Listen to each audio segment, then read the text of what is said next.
好。Can everyone see my screen?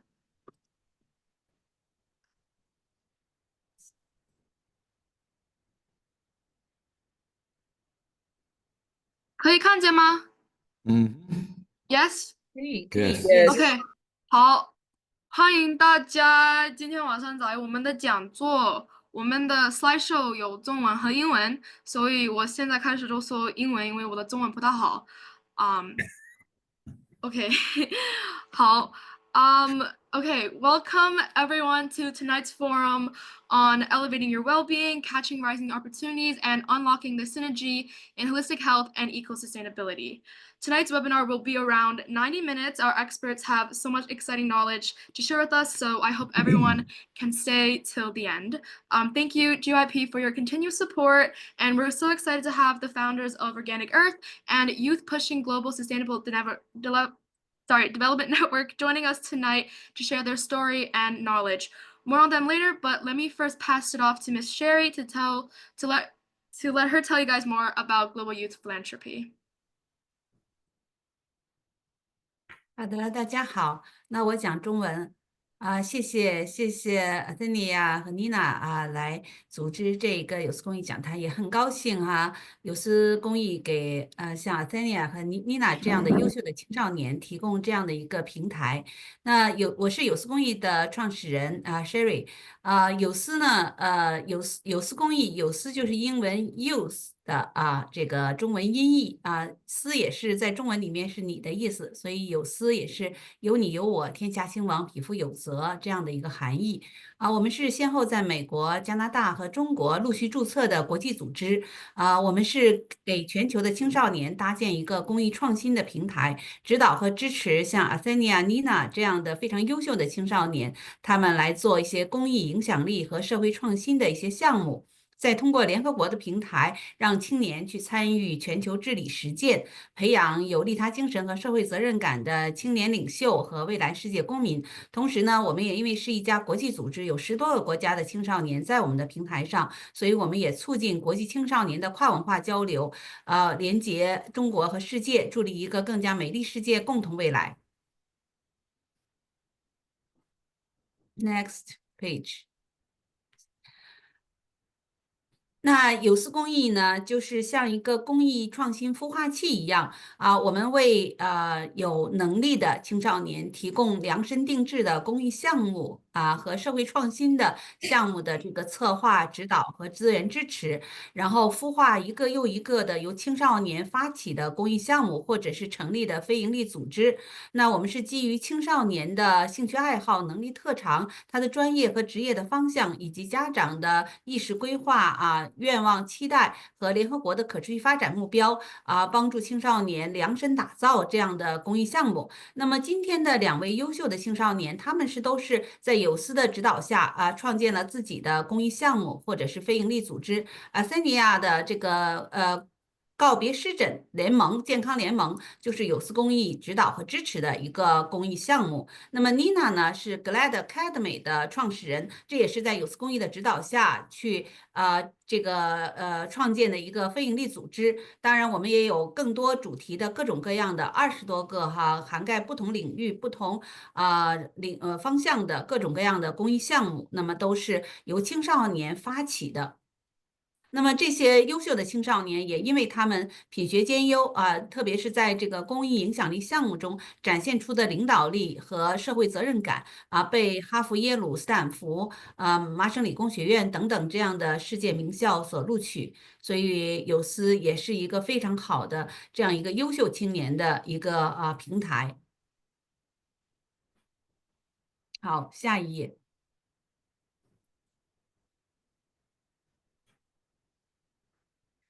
时间关系呢，就不具体介绍一个一个案例了。那介绍一个我们非常典型的一个青年榜样，Summer他现在是在哈佛大学读书。那么他是在美国出生长大在我的指导下创建了自己的非营利组织 Read to Rise。那么又在我的指导下给他这个由他来发起了一个跟他想学的人类文化学相关的跨文化国际学生论坛的公益项目，以及呢，他也是有思公益自主推出的与你相伴这个项目的领导导团队成员之一。那这个项目呢，是有思公益招募了40多个青少年作为语伴儿那么他们帮助被美国家庭收养的中国孤残儿童教中文的项目。那么 Summer 呢是组建了一个义工团队来为80多个报名参加项目的收养家庭提供各种各样的支持和帮助。也因为 Summer 的品学兼优，所以呢，他是获得了2023届的美国青年参议员的这样一个荣誉。每一年，美国只有104位高中生获得这样的荣誉，他也获得了各种各样的奖项。那么在前年申请大学的时候，他获得了哈佛、耶鲁、斯坦福等很多名校的录取。那现在是在哈佛大学读书，他也是有思公益的理事，在美国的这个理事会成员。Summer 现在呢正在我的这个指导下，他在牵头在策划一个美国优秀青少年今年暑假来中国，以及在邀请一些欧洲青少年来中国，还有在中国的青少年一起做一个中国、美国、欧洲青少年的跨文化交流的活动。好的，那我们有思公益呢，也有自己推出或者是在我们平台上孵化的公益项目，面向所有的这个青少年来开放。你不一定有自己的公益项目，但是可以在我们这些项目中呢，去作为志愿者也可以去竞选一些俱乐部的领导岗位。那我们是希望我们的青少年，甚至于从幼儿园开始，就能在父母的言传身教下去做。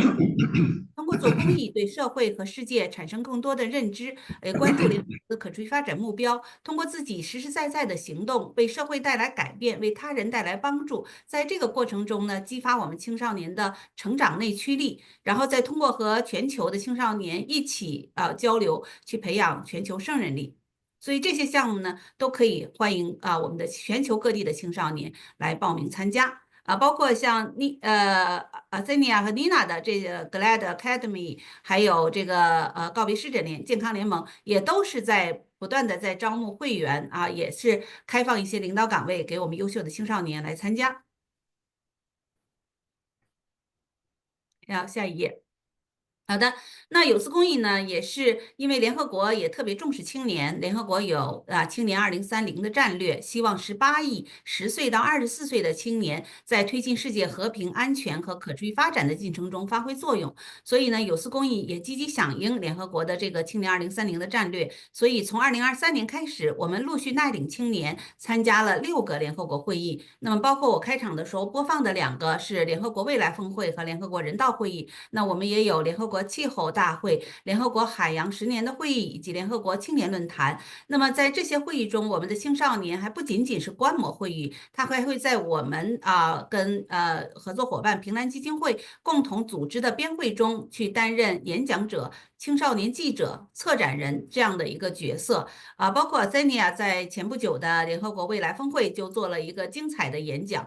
那我们今年呢会继续组织更多的联合国会议那么这些会议呢也是包括了妇女大会、人道会议青年论坛、环境大会、气候大会、科学峰会等等。那么我们欢迎优秀的青少年来这个担任这些角色我们希望能为世界未来发展注入更多的青年力量。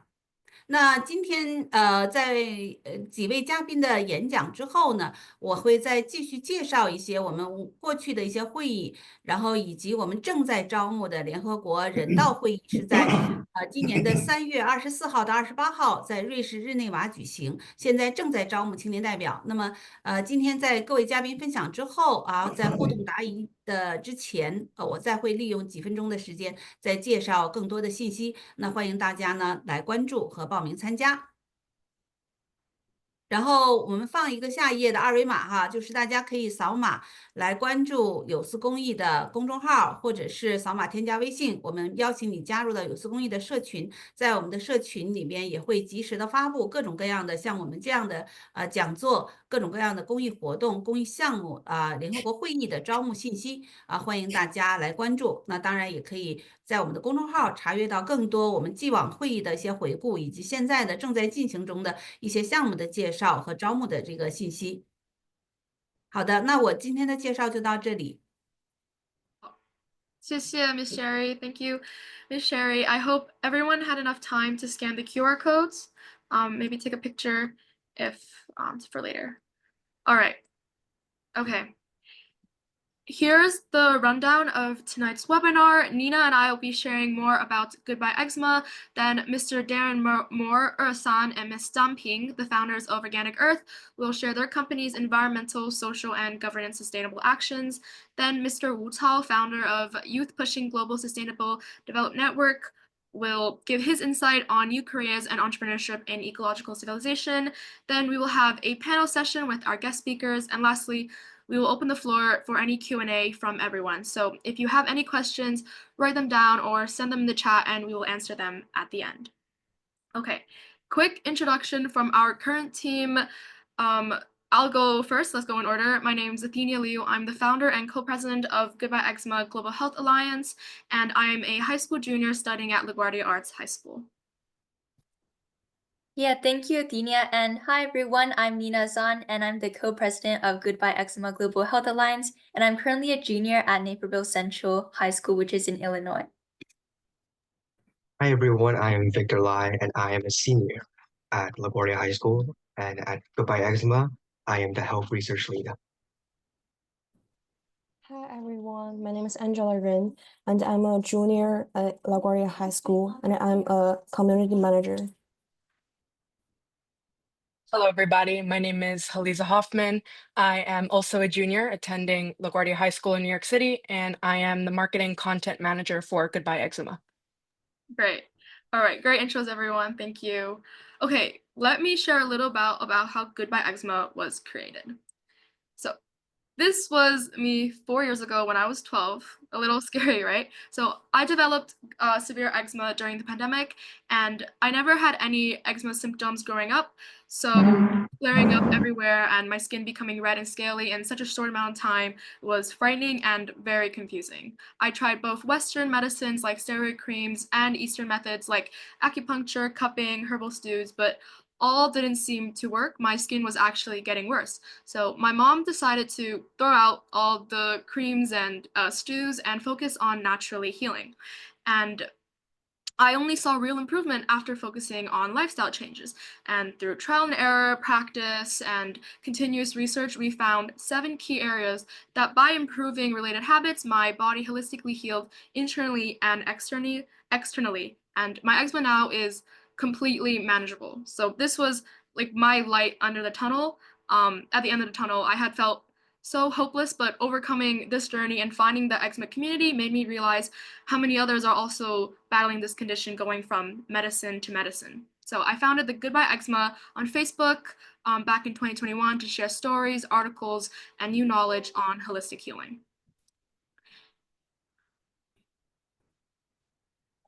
Fantastic. Oh, sorry. A little too quick. Okay. In 2024, our Goodbye Eczema adult founder became an ambassador of the American National Eczema Association, which is a nonprofit dedicated to improve the quality of life for people with eczema. And at Goodbye Eczema Global Health Alliance, we aim to empower individuals battling eczema and other health challenges through a holistic approach by focusing on educating and supporting people to adopt sustainable lifestyle habits that nurture whole body wellness. So we hope to create a safe global space for sharing valuable health information and resources and offering health tips and community support to empower individuals to make wise health decisions. And as I continue to research, exploring the root causes of our common health challenges and understanding how to apply holistic healing on a bigger scope, I found 3 major challenges that have been hindering our ability to achieve ideal health. The first problem is the divide in medical philosophies between the Western and Eastern worlds.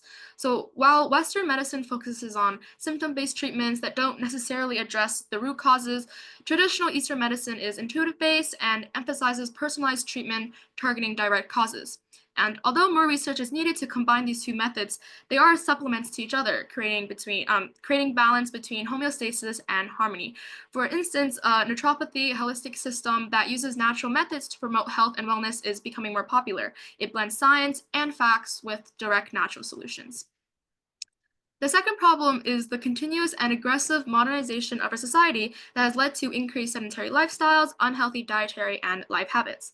And according to the National Institute of Health, 80% of heart disease and stroke, 80% of diabetes, and 40% of cancers can be prevented by eliminating common risk factors like poor diet, smoking, and physical inactivity. The third and major challenge is global climate change, which has increased the frequency of natural disasters, making our living conditions less friendly to our well-being.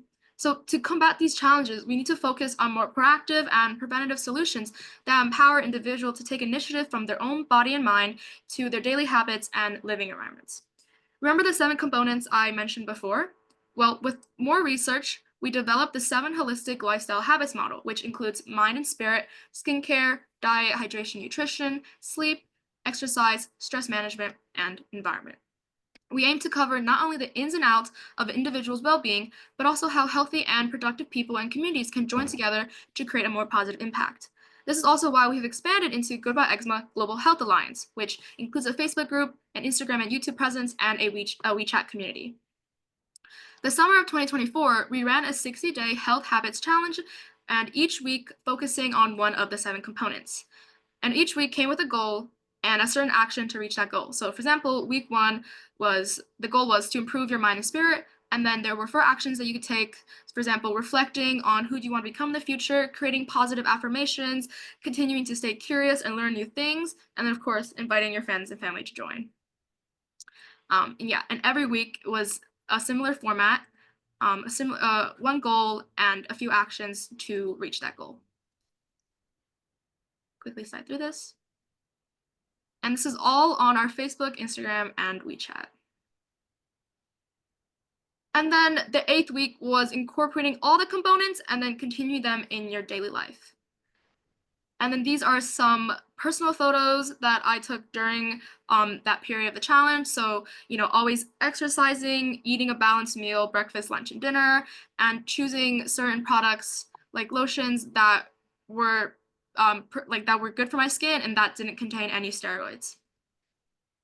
Yeah, more exercising.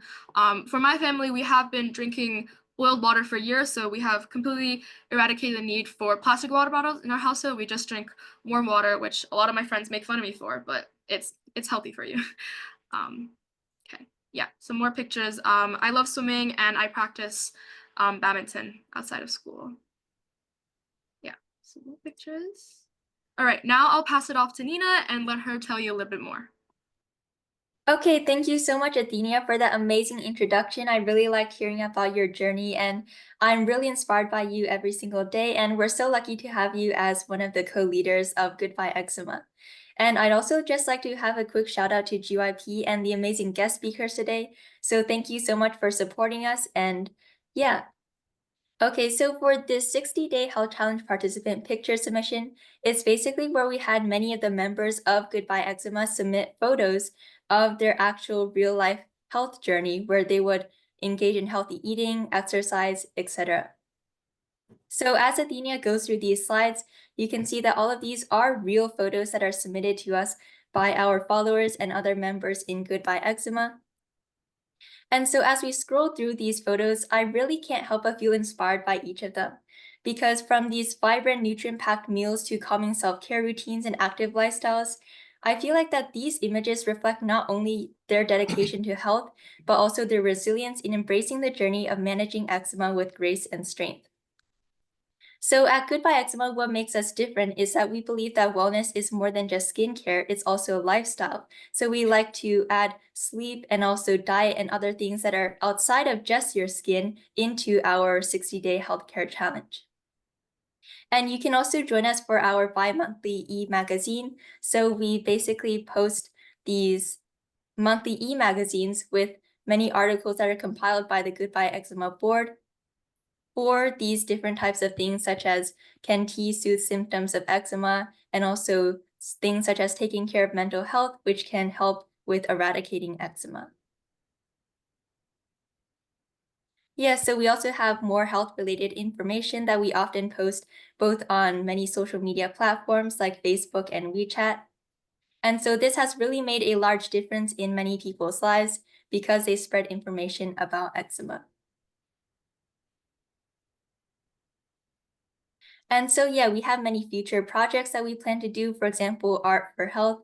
the fitness crash course for the mind and body, and also inflammation-free yoga and workout. And in the future, we will be having a webinar on Tai Chi by many guest speakers that will be talking about their experiences and how it helps with their overall physical and mental well-being. And I'm really excited to introduce that you can join our team to build healthier communities.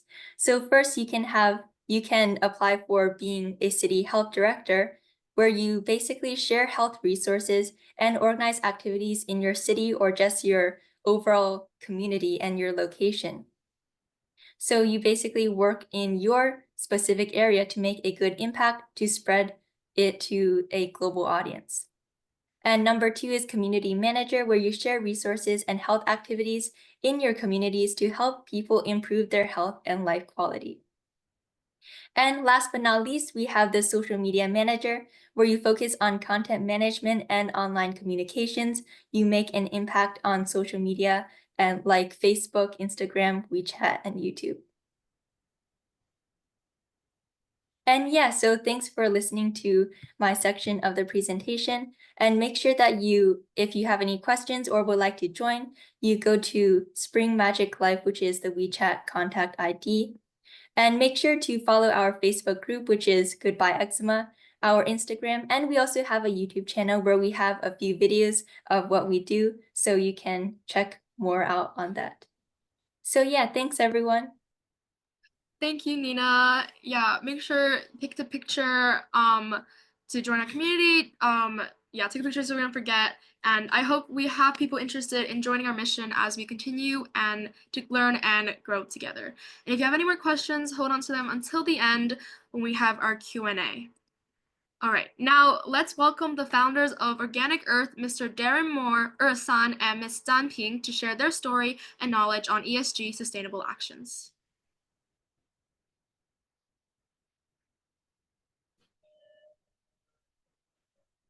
Darren, you go first or I do? You can go first. Okay. Athenia, I think I'm going to try to share from my computer, okay? Okay. Yeah, I gave you co-host, so I think you should be able to share. Yeah. Okay. Yeah. Can you guys all see me? Can you see my screen? It's currently loading. 可以了吗？可以了，我们可以看见。OK。我用中文说可以吗？可以，可以。我就是简单的分享一下，在过去的25年中，有机地球 （Organic Earth） 就是我们在做什么事情。这些我们回过头来，我们发现很多跟 ESG 实际上是有关系的。我们这个品牌呢，是一个很小的、很小众的，天然的护肤的品牌。我们经常讲，我们其实是没有品牌故事的。其实我们就是一件事，一做我们就做了25年。这件事是什么呢？就是我的屏幕的左下角。哦，抱歉，我这个忘记翻译成英文了。其实我们就是do 100% all natural skincare for my family and yours，这就是我们在做的事情。在我开始讲之前呢，其实我想跟大家分享一个纪录片。这个纪录片呢它是2019年刚刚拍出来的。这个纪录片，其实我看到我们今天的 audience 很多，还有参与者很多是女性啊。其实我特别建议大家去看一下。我们是在做了有机地球这么多年，很多年之后，我们在现在我们看到了这个新的片子，我们才意识到，原来无意之中，我们其实为这个世界我们提供了一个新的解决的方式。这个纪录片，我在这里放一点点很小很小的一个 premium 一个小的片花啊，试一下。This cosmetics issue is even bigger than the tobacco industry because we're talking about thousands of different chemicals. The same chemicals being dumped and running through the rivers that are toxic are running through our blood. I think the best available science points to this cosmetics issue as being even bigger than the tobacco industry because we're talking about thousands of different chemicals, most of which haven't been adequately safety tested.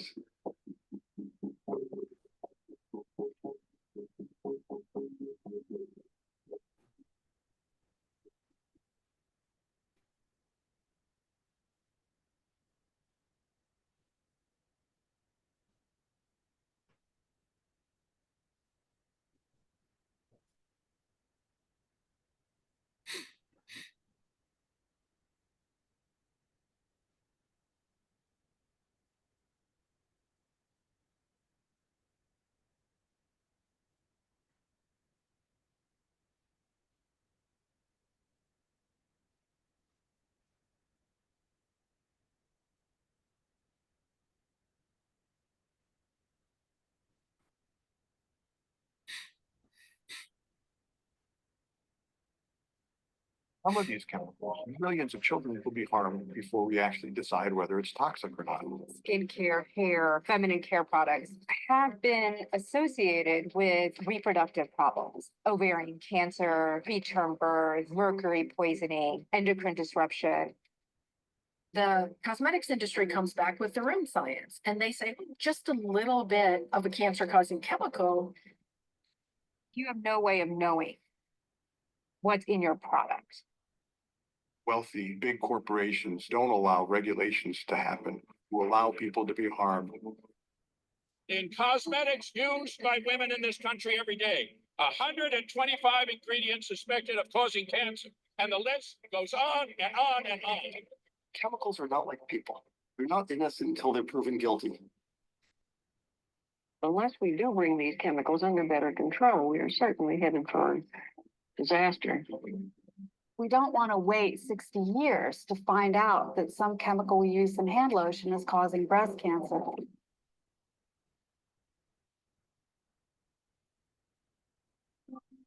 这个纪录片它讲的很多，我们也经过了很多的查阅，它都是很有理由和有很多的这个科学的论文在支撑它的观点的。其实对于我们每一个普通人，我们每天往皮肤上会去涂抹一些产品，去帮助我们保护我们的皮肤，或者是让皮肤变得更好一点。但是这些皮肤产品，不管是化妆品还是护肤品，它的里边的成分，其实我们是有很多很多的资源，大家可以去查的啊，像 EWG，还有像那个European Union，它有很多的这些公开的 database，你都可以去查你的 ，you can look it up，what's in your bottle，但是这里边很令人不安的是，就是从2009年以来，其实已经有成千上万的护肤品其实被里边检查出来很多的成分，它跟我们的就是跟癌症先天性的缺陷，或者是很多是生殖危害有关的这些化学物质都是存在的。那么其实现在全世界有很多的立法，就是有很多国家已经开始立法，但是在很多国家，即便是有立法，仍然不能够彻底的去确保我们的护肤品的瓶子里面的物质和这些成分是对我们的身体是安全的，更不要说没有立法的这些国家。我这里有一些我搜集来的都是比较大牌的这个产品，其实他们都在讲我们是天然的，我们是有机的，我们是绿色的但是你去看它的这个成分里面就会有很多的化学合成的添加，太多了所以我们觉得就是对于消费者来讲的话，你每天用在自己身体上的产品，你最好是要去认认真真的看一下它的成分表，然后你再去决定你要做什么。我们有机地球开始做这个事情，实际上是，我们从来没有想过，我们要去做一个生意或者做一个 business，只是因为我们需要去解决自己的问题。就是很巧，我听到Nina 还有 Athenia 讲那个 Goodbye X，其实 Darren 还有我的2个孩子，他们都是有湿疹问题的。所以我们是为了解决自己的问题，我们才开始了这样的一个事业。这也是为什么我们从最开始的时候，我们就像宗教信仰般的，我们把100%的天然，把它做成了一个我们的从心理、从行为上去守的一个守则。这里有一个我们的配料表和其他的配料表的一个比较啊。其实有机地球的产品，我们如果去看我们家里的护肤品，你会发现它都是它全是 water based，全是水，我们叫水，就中文叫水乳的护肤品。那么加水的产品它的问题就是加了水就一定要做防腐，一定要加防腐剂去对抗生活中的各种各样的菌而且加了水之后呢，你还要去加很多很多的乳化剂，就是 emulsifier 去加thickener，加这些东西。那么我们的配料表呢，就是很简单的，就是我们的配料表就是等一下，配料表在后面啊，一会儿给大家看。就是我们有机地球做的这个呢，也是因为我们完全做到了100%天然，所以我们现在拥有了13项。在中国因为我们的 business 是在中国，我们拥有了13项完全天然的护肤品的发明的专利比如说我们的原料呢，我们每一滴瓶子里的每一滴原料都是从植物里面来的看，这就是我们的配料表。有机地球的配料表是左边，右面呢就是有一个天然品牌，它的这个 serum我们一对比就知道，我们的天然的成分都是从第一个到最后一个都是这样的。这是我们的面霜就是我们是做这样的产品。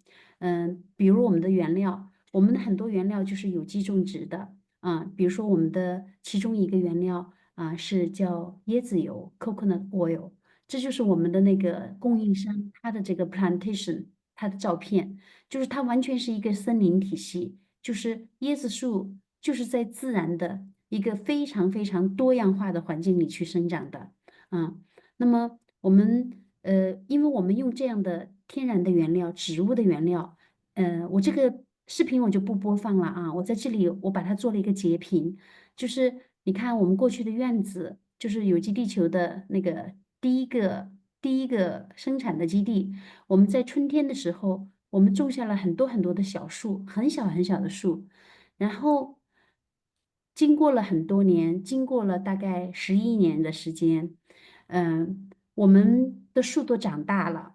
那么其中呢有2棵树，我这里有一个那个 yellow arrow，它指的这个井，就是它连接到我们的工厂里。我们会做完产品以后呢，我们会去洗那个盆子，会去洗那个mixer，所以那个水就会流到这里边。当然我们这个水并不是太多。那么进来的话呢，就在这个井的旁边，它有2棵树，一棵树呢，它这个 girth 就是它的这个粗细就是1.128厘米另外一棵树呢也很大，是118厘米，但是其他的树呢就很小，就只有88厘米你可能也要问说，是不是因为这2棵树它在那个井的旁边，所以有水进来，这样的话它就因为吸了很多的水呢？其实不是的。我拿了我们那个工厂其他角度的照片，其实你们可以看到，在我们的这个工厂里有4个地方都是有水的，而且这个水比我们那个井的水要多得多。所以的话，这个就是一个例子吧，就是说，当你只用这个好的原料的时候，只用植物的原料的时候，甚至你排的这个水，它对于这棵树来讲的话，它都是营养，很多的营养对我们的很多产品，都是因为没有像化学的那个复杂的行业的那种做法，所以我们都是很简单，只是简简单单的把它搅拌到一起，它就是一个 product。所以的话，我们的很多产品它都是低碳的。这个是就是 Green Carbon Island 他们给我们做了一个低碳的一个评估啊，就是我们的一个香皂，它就是这样的。就是它是一个低碳产品。我们在生活的很多方面，其实我们有很多事情，我们都是一直在做。比如说，就是我们说垃圾的分类，其实我找到了一个好久好久以前，就是在10多年前，那个时候 CCTV 给我们拍了一些纪录片，然后我就发现他的纪录片里，他不小心他就抓住了我们的一个镜头，就是在那个时候，我们就已经开始做各种各样的垃圾的分类啊，而且这个习惯呢，对我的女儿，那个穿白衣服的那个小女孩，就是我的女儿和她的朋友，他们今天茉莉今天也是16岁了啊，也是一个少年了啊，但是他们很小的时候，他们看到我们在对垃圾进行分类，所以他们跟小朋友也会有这个，也会产生兴趣啊，所以他也是在那个在跟他的朋友每天在研究我们那个垃圾，什么样的垃圾是什么样子啊，就是这样，对。然后我们的垃圾分类桶，20年了，跟我们其实有好多次搬迁，一直到我们现在，就是现在 Darren 他现在背后这个镜头就是我们现在的新的办公室，这些垃圾分类桶也是跟着我们一起走了。还有，在我们很多我们说很多frugal reminder，就是我们会把我们的所有的打印纸，我们会把它2次去用。我们会 Darren 会经常的提醒我们的员工，在家里也提醒我们说要关灯，要关灯，就是很多节约的很好的这个习惯。另外我们也做了很多很多的，就是帮助整个 community 的事情。就是 Darren 说，他说，我们不是说，一定要等了有钱我们才去做公益，去做好的事情。只要你觉得做，你就应该做，不管你现在是多小，不管你的 business 是在什么样的一个阶段。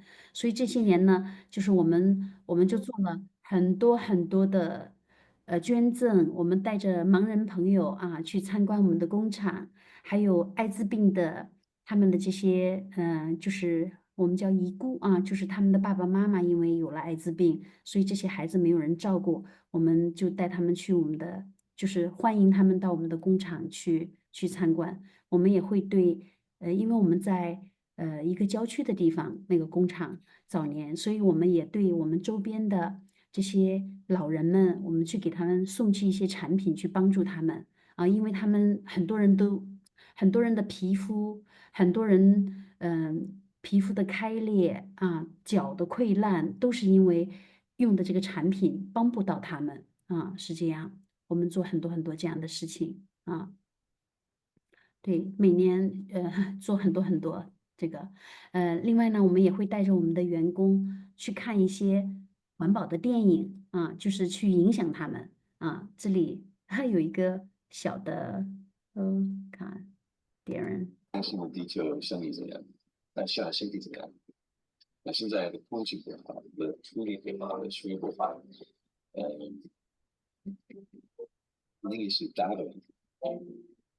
小部分真的不管啊，我有好多的钱，是没有钱的人的问题，不是我有没有钱的问题，我也可以去下一步讲，就是地球是一个地方。每周，公司都会组织员工观看环保题材电影。张平说：“做企业就好比推车，老板坐在车里把持着方向，大家在后面奋力推车。可是，如果看不到前方的道路，员工就无法自觉行动。他和二山要让员工们知道大家做这件事情的。”对，另外，因为我们经常跟我们的员工讲这些，所以的话呢，因为在我们的工厂里面有很多很多都是在乡村里，就是在郊区和农村的工作的这样的人，他们受的教育程度并不高，但是呢，因为长期跟我们在一起，所以他们也就慢慢的就开始知道，哦，原来用在身体上的产品要少一点化学啊，原来我们中午带饭，我们不要去用那个塑料的饭盒，我们要去用玻璃的饭盒，就会影响到他们。你看我们每年我们会就是因为我们的香皂啊，做出一些产品，我们在分的时候，大家就很开心。我这里也留了一个小小的一个，我觉得很有意思。工厂会定期将手工皂的边角料发给员工使用，每到这时都会成为员工们的欢乐节日。由于熟知原材料和每一个生产环节，因此他们对于产品也绝对信任。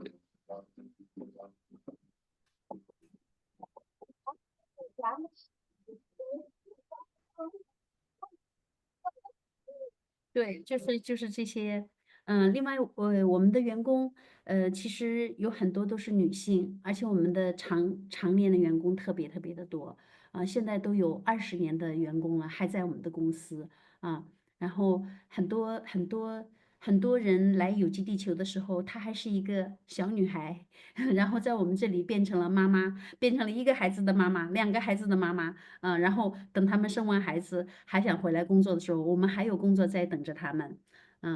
对，另外一个小的事情，我想跟大家分享一下，就是我们在做产品啊，在中国做产品，其实我们是在做电子商务，就是我们把店开在了网络上面。所以这个时候就有一个小的一个问题哈，这个案例跟大家分享，就是大家知道，当我们在用那个清洁产品后，不管是我们是用那个shower gel 或者是facial cleanser，实际上大家都会觉得哦，我要那个foam，就很多泡泡，很多大家会认为 the more foam the better，就会这样去认为，大家会追求这个。所以的话呢，但是我们做的是手工皂，它是在50多天的时间慢慢阴干的一块香皂，所以它的那个泡泡呢不是那么的多，不是那么的 thick，所以的话，我们会给大家提供一个小小的这个小起泡网，这个起泡网就是把香皂装在里面，你轻轻一揉，它就会出来一些泡泡，但是我们在送这个起泡网的时候呢，我们就出现了一个问题，因为我们在做电商，在淘宝和天猫，那么客人在拍下一块皂的时候，我们就会给他送一个这个起泡网，那么这个时候就同时出现了2个问题。第一个问题就是，有的人他的家里的这个起泡网就太多了，就是因为他每次买香皂，我们都会给他送一个，所以在他的家里可能有10个、20个这样的起泡网。但是有的人又会觉得他说不够，原因是什么呢？他说，你看我买了几块香皂，你送了我1个气泡网，但是这个香皂呢，我的先生用一个，我的孩子用一个，我自己用一个，我们每个人用的不一样，所以你给我一个就不够。所以就是同时我们这个送的就带来这个问题。但是大家知道我们的这个起泡网是塑料的，是 plastic，所以我心里就觉得就是一直是一个问题。后来我们就做了一个决定，就是不想送给大家了，就是我们就说从现在开始我们不送起泡网。如果你就是需要的话，请你花2块钱人民币也就是大概也就是 20 cents 你去买一个起泡网来用。但是我们这个决定出来之后呢，我们的客人很不开心。你看，这是当时我做了一些截屏，截屏里面大家就说，为什么这次没有起泡网啊？我觉得你不应该送啊。那个你连这个你这一点点钱不应该去省啊，大家就不太开心。当时呢，我的那个 director 就来跟我讲，他说，我们不送起泡网啦，这个不送起泡网了，客人不开心，客人不开心呢，客人就会给我们不好的评价就是他给你一个 low ranking 那个评价，这样的话就会影响到我们店铺的生意。所以他来而且我的 director 他当时为了说服我，他说了一个意思，他说什么呢？他说你看，我们现在大家都 order takeout，每次你 order takeout 的时候，它上面会有一个选项，你需要餐具还是不需要餐具？很多时候，哪怕我们选择不要餐具，但是这个时候你的那个 delivery，你的那个 takeout 仍然是里边有餐具的。他说为什么这样？就是因为每个人都不希望客人拿到餐具的时候，因为有一个可能你没有拿到餐具，然后你没有办法去吃饭，然后你就不开心，所以你就会给一个 bad comment。所以的话，他的意思就是说，我们应该就是默认去送这个起泡网。然后，其实我当时我的心里也有点纠结。我觉得因为我们不想送起泡网的原因，我是觉得有这么多塑料的起泡网送出去，其实大家会觉得会有很多的浪费，而且又不均匀。但是当时我就想了一下，我说那要不这样吧，我说我们还是再坚持一下。我说我们给大家写一下理由，告诉大家我们不送这个起泡网的原因，不是说因为我们为了省这个1块钱，省这个2块钱，而是因为当我们这样，不管你需不需要，我们都送给你的时候，实际上这个时候会有太多的浪费。我们把这个理由给大家解释清楚。其实当时就是因为稍微坚持了一下，然后后来呢？后来其实最终的结果是我们到了年终的时候，year end，我们看一下过去这一年的这个销售。其实虽然客人他有一点不开心，但是他们很快也就习惯了，而且大家也习惯了说，哦，我需要起泡网，我就花钱去买；我不需要起泡网，其实我就没有，就是这样，就是多坚持了一下。但是就是因为这样一个小小的动作，我们每年我们要卖出去，可能是30万块香皂，其实我们就节约了30万个塑料的起泡网的这个垃圾，就减少了这个排放。另外一个就是因为我们是做电商，所以我们的所有的 product 都是通过快递 courier 去送到我们的客人的手里的，所以在这个 courier 他们尤其是在中国，这个电子商务是特别的发达，很多人都是用快递去买东西，所以的话，在快递分拣的时候，他们就会扔来扔去。因为我们不用塑料瓶子，我们用玻璃瓶子，所以我们的玻璃瓶子就会坏，就会碎掉。所以这个时候我们会需要用一些东西去保护我们的塑料瓶，所以我们就用了那个 bubble wrap 那个塑料的。所以我们也想减这个，然后我们就发起了一个行动，就是希望我们的用户能够把这个 bubble wrap 把它收集起来以后，把它寄给我们。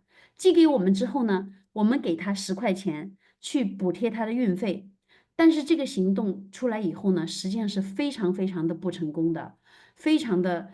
我们第一年只有50个人寄给我们，到第2年的时候只有35个人寄给我们，就是我们一年卖出去那么多产品，没有人寄给我们。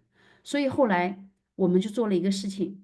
我们就做了一个什么事情呢？我们就是从源头，我们自己主动的去把它切断。所以我们现在用的这个包装的纸箱呢，我们就不用那个塑料胶带了。然后呢，在纸箱里面我们会放这个 cornstarch foam，就是实际上它呢，这个，如果你把它泡在水里面，只要1个小时都不用，它就化开了。然后你也可以把它埋到花盆里面去当花肥用，因为它就是用玉米做的。所以我觉得我们很多的这些做法就是，决定去做很重要，因为从我们原来的传统的包装换到这样的一个包装，我们每一次发货的成本，我们的成本是提高了整整6倍，就是，我们一年可能要发出去可能100万个盒子。每一个盒子如果其实我们在这个盒子上面来讲的话，每年我们要花很多的钱和很多的这个来切换到这个更加昂贵的，但是对环境更加友好的这样的包装方式。但是我觉得很重要的是，我们就是要决定去做它。那个如果是你只是考虑你的那个 balance sheet 好不好看，你的利润表好不好看的话，可能是不会去做这样的一个决定的。但是我自己也有一个小的体会，我觉得其实对于我们，其实 Organic Earth 到今天仍然是一个很小的企业，我们整个公司只有30个人。那么但是对于一个很小的企业来讲的话，我觉得其实我们也很想做很多事情，但是我们的力量是有限的，所以我自己的体会就是，尽我们的力量去做，但是我们在我们的范围之内去做，就是这样。我们很多其实我们开始做一些很多事情的时候呢，我们并不知道这个就是 ESG。我们只是知道，就是 naturally，就是我们从心里去觉得，就是觉得，哎，什么样你做什么样的一个事情是 just do the right thing，right？然后这些 right thing 下来，我们才发现，哦，原来这些很多事情呢，它就是大家眼睛中的 ESG 啊，比如说我们不用塑料的东西呀，我们言行一致啊。我们去为女性的员工提供平等的机会呀，包括我们做了很多很多的呃 donation，很多的捐赠等等等等，包括对我们的供货商，我们是及时的去结款这样的一些问题，当然也有些事情，我们有的时候做着做着我们也不做了，比如说以前我们是因为我们有那个staff canteen，所以我们那个时候就让我们的厨房把每天的做饭的那个就是吃剩的垃圾呀或者什么的菜呀，我们就在院子里面挖一个洞，把它埋到里面，然后填埋，这样的话它很快它就变成 biodegradable，就是这样。但是现在我们已经没有这个条件了，因为我们搬家就不再有院子了哈。对，所以其实有好多项目都是慢慢慢慢的长成的然后但是因为我们的条件变化，我们慢慢的也就没有这个机会了对，其实 Organic Earth 其实我们就是一系列的选择，我们就是选择做天然的、有益身心的、有益环境的产品我们选择宁可费事一点，但是我们也要去做产品。我们不愿意为这个地球，就是我们需要去做一个 business，我们需要去挣钱，但是我们希望我们挣钱的方式，在这个地球上，我们是留下一个good trace，就是留下一个好的痕迹好。这些年我们还做了很多的，像科普的工作坊等等，我们也做了一个小的统计，就是因为我们不用化学合成的原料，我们不去用那个塑料瓶子，其实这么多年，我们减少了很多很多塑料瓶子的这个使用好，其实我的分享也差不多了，就是一个感受吧，就是其实我们每一个人在一个地球的面前，包括一个世界的面前，我们都是很小的。但是只要我们每个人愿意去做，我们每个人都可以 make a small impact。所有这些 impact 加在一起，就是一个大的变化对，这些年其实我们有很多很多媒体在讲我们的故事，就是在讲我们天然有机这些故事然后Organic Earth 我们去年也是就因为大家刚刚开始认知 ESG，去年我们也很荣幸就被评为是一个创新的得了一个认可然后这里就是我们就是这张图片是我自己很喜欢的一个图片，就是它是告诉我们成年人，我们每一个人在这个世界上去生活的时候，我们一定要想一想，我们作为一个成年人，我们到底应该怎么样去做？我们还要给我们未来的世界，给我们未来的后代，要去留一个什么样一个世界？好。谢谢有思公益提供了这样一个机会来分享，我的分享就结束了，谢谢。Thank you so much, Ms. Dumping. I really enjoyed that presentation. I found the entire thing so fascinating to learn about, actually what's in these products and your entire story of Organic Earth. And I think it's so great. I have a lot of questions that I'm excited to ask you guys later. Mr. Darren Moore, would you like to share a screen, or I could share it for you? Sorry? Would you like to share your own screen? Or I could pull up your slides. I'm just gonna talk. I'm very low tech. Okay. Okay, then I'm very low tech. let me share your screen. Let me share your presentation. Is that fine? I don't have a presentation. Oh, okay. I'm just going to talk to you. Okay. Very low tech. Okay. First of all, I want to say to you and Athena and Nina, your Goodbye Eczema initiative and the framework that you developed is fantastic. It should be required reading for anyone studying to be a dermatologist. I kid you not. I've seen so many doctors since I was a baby. To let you give you an idea of what my skin was like, this is what my skin normally looks like. Can you see that? Yes, Can you see? yes, yes. All right. So it's not a little bit dry. It's very, very, very, very dry. Yeah. So I've seen, this is from a childhood to up till now. Today I'm 60. Well, this year I'm 60 years old. So I've seen lots of doctors. I've tried different ideas. None of them work. Not a single doctor ever talked to me in a way or introduced an approach to changing my lifestyle choices, like you've introduced there, to solve my problem. The Western philosophy was basically saying, you have eczema, you have itchy skin, use this famous European brand, use this famous American brand. And like I said, what they do is in Western society is try to treat the symptoms rather than trying to deal with the core problem. So that didn't work for me. So as my wife was talking about, Organic Earth is not a skincare company. We're not a natural products company. We're a lifestyle choice. It's my lifestyle choice. After doing years and decades of research, it became very clear that 95% of our common skin and health problems are not the result of our genetics, but rather the result of our environment and the daily lifestyle choices we make each and every day. And she introduced some information about the products that we use on a regular basis that we don't really think about. For example, shampoo. We usually start using shampoo at 7, 8, 9 years old. You're using it a couple of times a week. First of all, the bottle is plastic, so you're exposed to microplastics. Right now, the latest research shows that pretty much every human being in Western society, within their brain, they've found concentrations of microplastics. That should scare the bejesus out of everyone. Having plastics in your brain cannot be a healthy outcome. So these are things we don't really think about. We don't think about the products that we use on a daily basis and how much harm they can actually give us over time. So you've got your shampoos, you've got your conditioners, you've got your shower gels now. That's 3 products that most people use on a daily basis that contain the number 1 cause of skin allergies is synthetic fragrance. Synthetic fragrance is pretty much in everything, whether it's your shampoos, your foods, your washing detergents for your clothes, your dishwashing detergent. It's everywhere, and it's the number 1 cause of skin and respiratory allergies. And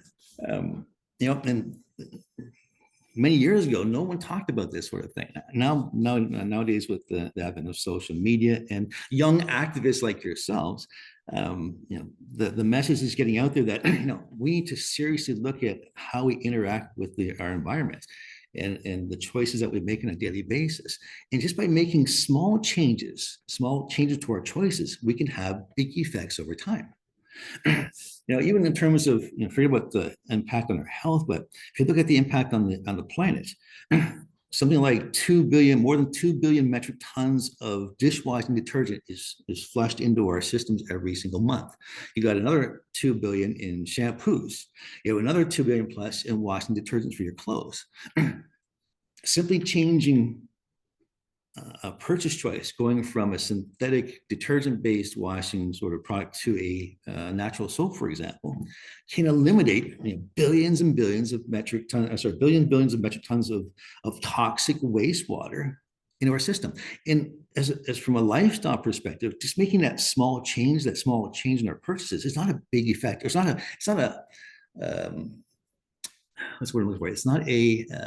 it doesn't, I think of it in English now, I can't think of it in Chinese.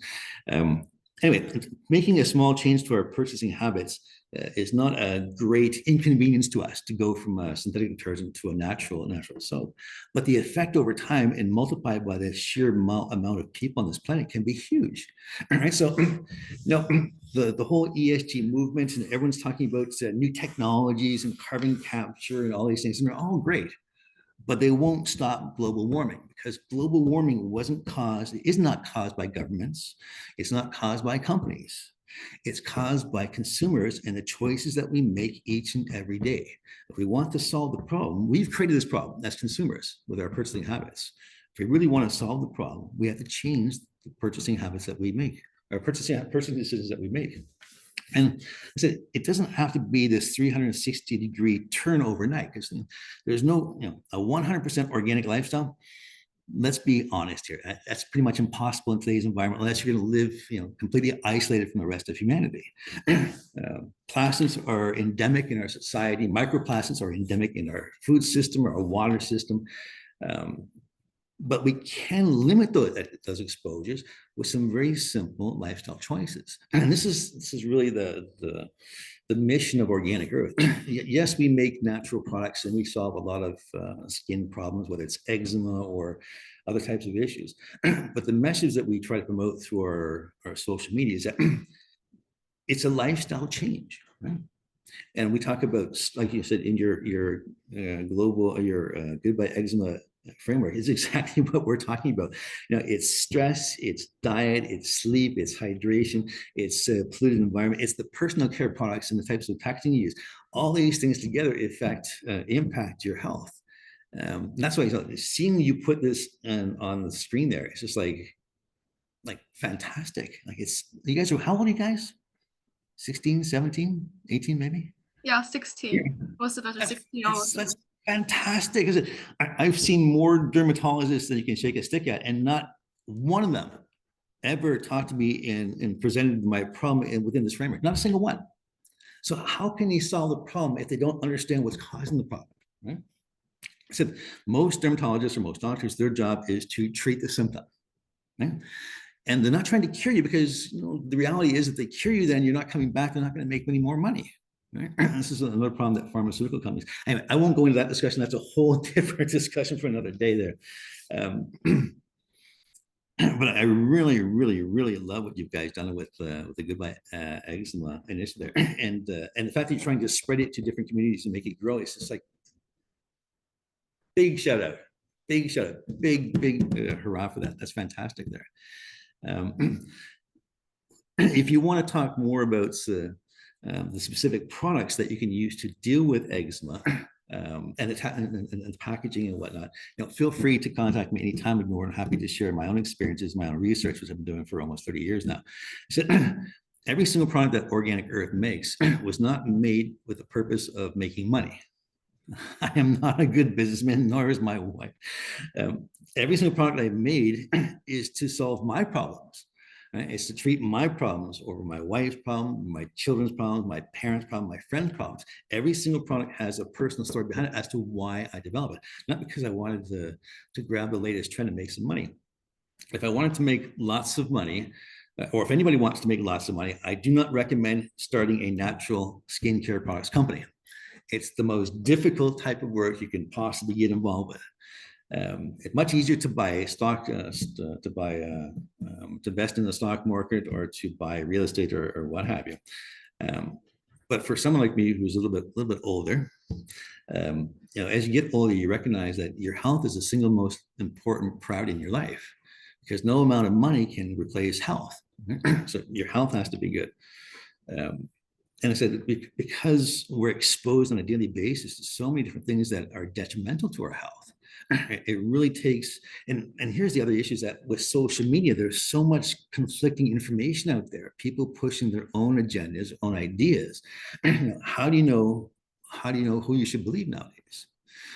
Nowadays, Trump used to have an advisor called Kellyanne Conway or something. I can't remember exactly her name. She came up with this term called alternative facts, which was amusing at the time, but it's become the reality now, is that if you say something loud enough and repeat enough times, it becomes accepted as truth by millions and millions of people. Mr. Trump has perfected that art, for example. That's another discussion. So it's become very, very difficult to understand what you should believe in, what is actually science-based and what is actually more personal opinion there. It's certainly not easy. Social media has not made it any easier. But I don't see that we have any other choice.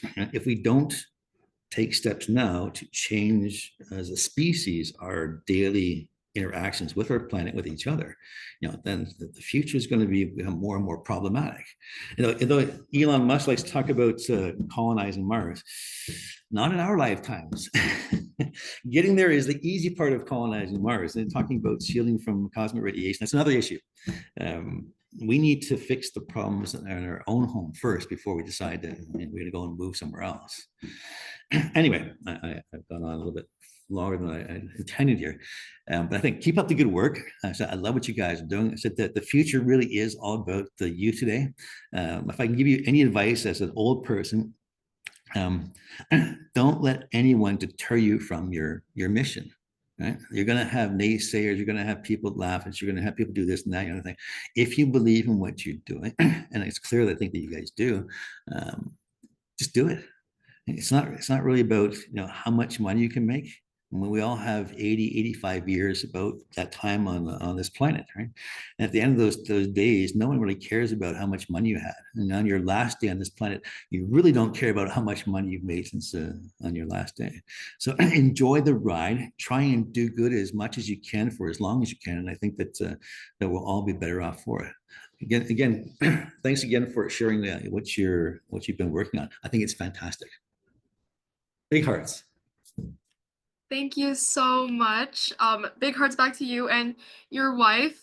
Your whole initiative and project itself is also truly inspiring, and you're such a great speaker, public speaker, and Miss Dong Ping as well. It really is about the simple choices. Just choosing not to use plastic straws or drink from plastic water bottles for one day. It's that makes the difference. And you mentioned, although it's very difficult, I think it is truly rewarding. Even if you're not earning as much as Elon Musk or all these other mega billionaires, but I feel you're much happier than they all are. Okay, thank you so much again, and we will save our questions for the end. Now let us welcome Mr. Wu Cao, the founder of Youth Pushing Sustainable Development Network, and he will be sharing with us new careers in entrepreneurship and ecological civilization. Okay, thank you so much. I'm going to share my screen. Let me check out.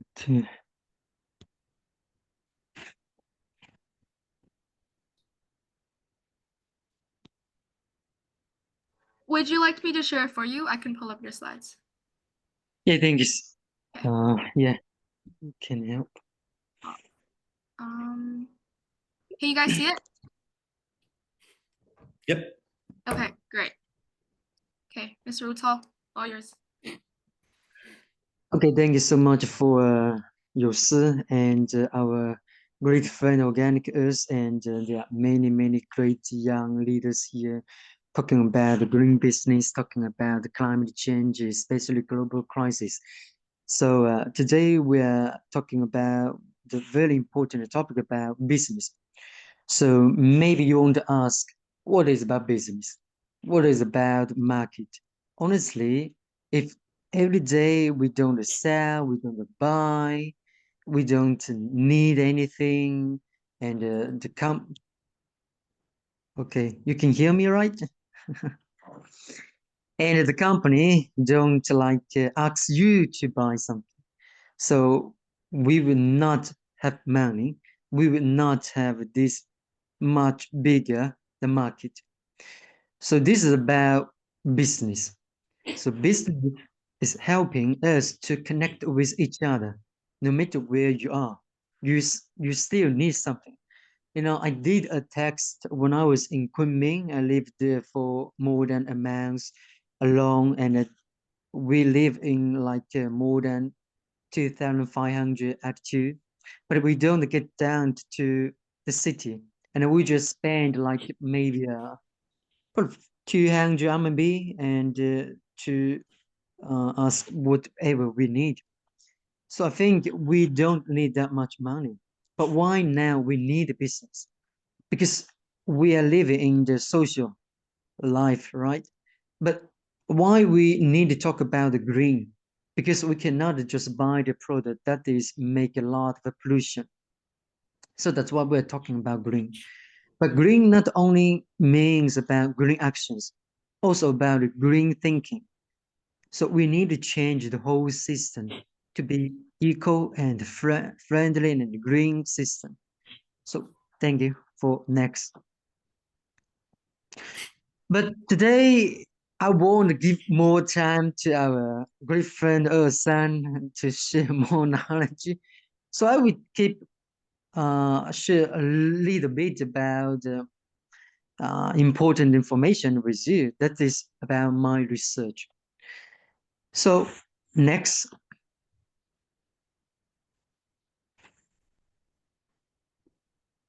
Yeah, next.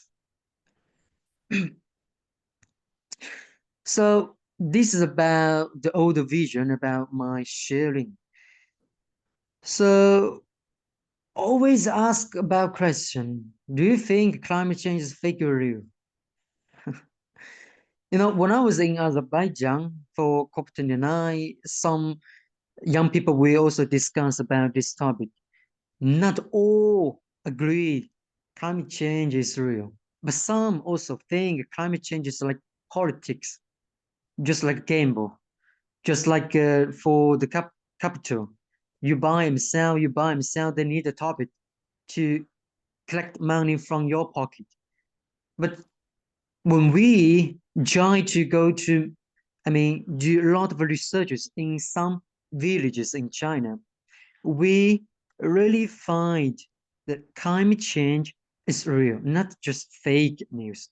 Next, please. So I did. So yeah, this is a video. You can watch a little bit.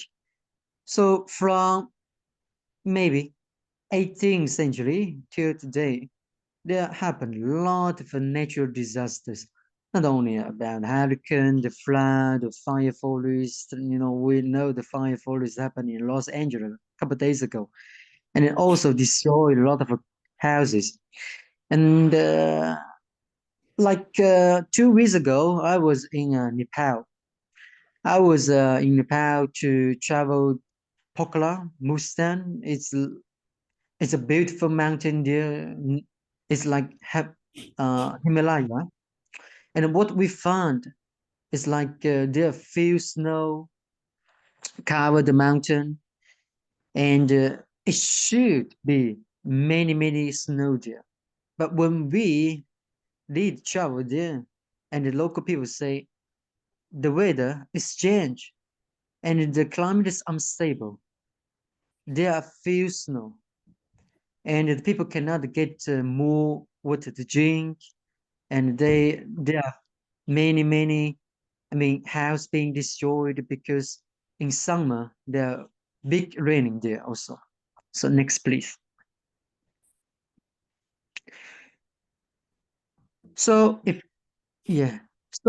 we really if we really want to know whether climate change is fake or real, we need to go to the front of the line, and then we will find, like, if you talk to the farmers, they know it should be raining today, but it's not, and it should be not raining in the winter or spring, but it's raining. It's like they cannot understand the whole weather, because for the people who living in the mountain, and they also needed to check more weather, but now they cannot, because they don't understand the whole things now, and then they cannot survive. And for this guy, for this old man, he spent for his half life to earn money, And then in the end, where is his money? His money is in the hospital. Even he built his house, but he cannot live inside because he needed to pay his bill to the hospital. Next, please. So here we can see during the pandemic, like for 3 years to China, there are also many natural disasters, as I mentioned, not only happened in China, also in Asia, like Indonesia, Malaysia, and Thailand and Pakistan. And I also have some friends living in Pakistan. It's like 2022, there is a big, heavy rain there. And hurricane also happened, and the flood happened, and a lot of house being destroyed there, and people just don't have house to live. They are homeless already. So we are trying to help them to understand the whole things and how we can adopt climate change and against climate change, not only about money, but about knowledge. The knowledge not should be like for the people have a higher degree, but also for the normal people, for the citizen. So next, please. So IPCC is the organization from UN, and it's like some years they will report about the knowledge like climate change. So we also do some research about the weather about temperature right now. So during the 2017, the average of temperature is about 1.1 to 1.4 degree. But right now it's going to get closer to the 1.5 degree. So most people probably won't ask this question. It's only 1 degree, so should we care about 1 degree? Next. Yeah. You see, here a fine picture you probably need to watch. For the first, it's about 1 degree global warming, they say. But for the last, it's about 4 degree. What's about 4 degree? It's like there are many greenhouse gas in the sky, and we just cannot take a fresh air. And also, the level of the sea will go rising very fast. And also the oxidation of the sea also will going down. So the living condition for the sea animals, they cannot have the, suitable or comfortable living condition to live, and also for human beings also. So we are like a circle, life circle. If we don't care about the animal, and in the end, we just kill our human beings' future. So we needed to understand the whole things, not only about economic, but also about the social, and also needed to think about ESG, because for the company like Organic Earth, they report and they try to solve more problem about ESG. ESG means environment and social and governance. But we like past years ago, it's like 30 years ago, when we talk about environment, we are just trying to explain to the citizen, like if we don't protect the earth, and then our next generation, we have that future. But we needed to think about why we needed to protect the earth. Should we protect the earth? Because this is like a philosophy. In the end, we human beings are selfish. We're just trying to protect ourselves, right? But a lot of people say we needed to protect the earth, but in the end, we just protect ourselves. We ego. Okay, next, please. So as you see here, it's like I think you also can check more information from IPCC website. So I'll just go very fast. Next. So in China, we have a national purpose. It's like before 2060, before 2030, we're going to achieve the carbon peak. The carbon peak is like the greenhouse gas is going up, and before 2030, it's just like a peak of mountain, and then going down. And before 60, we're going to achieve the goals called the neutrality carbon. It's like zero carbon level. But here is the question: when we achieve the zero carbon before 2060, which means the greenhouse gas in the sky will be much more, and that will be warmer. So the human beings will live in a warmer space, honestly. So go next. So this is the history about IPCC. I will not explain here. So next. And then next.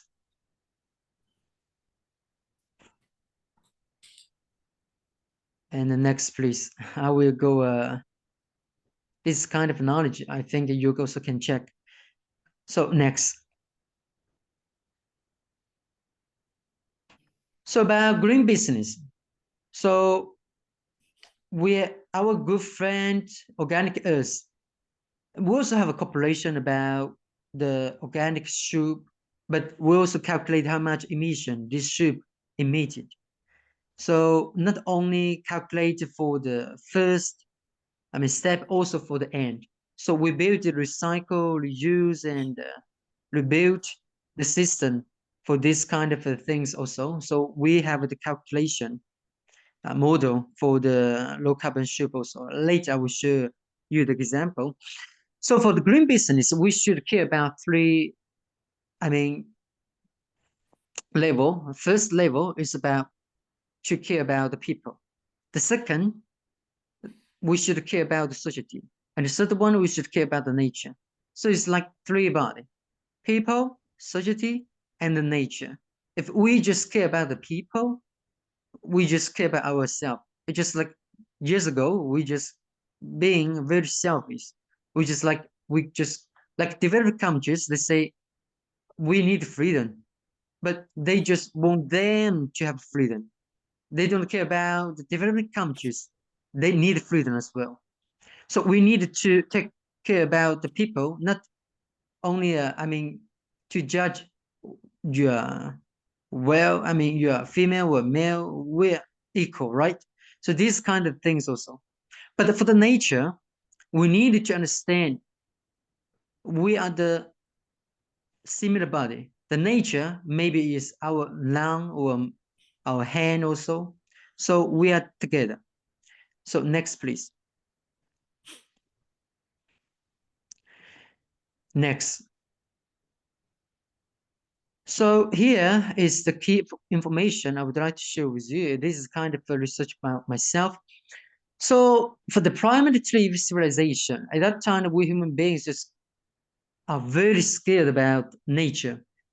We didn't want to go to the nature. We didn't want to go to the secret forest because we are scared of being eaten by the monster.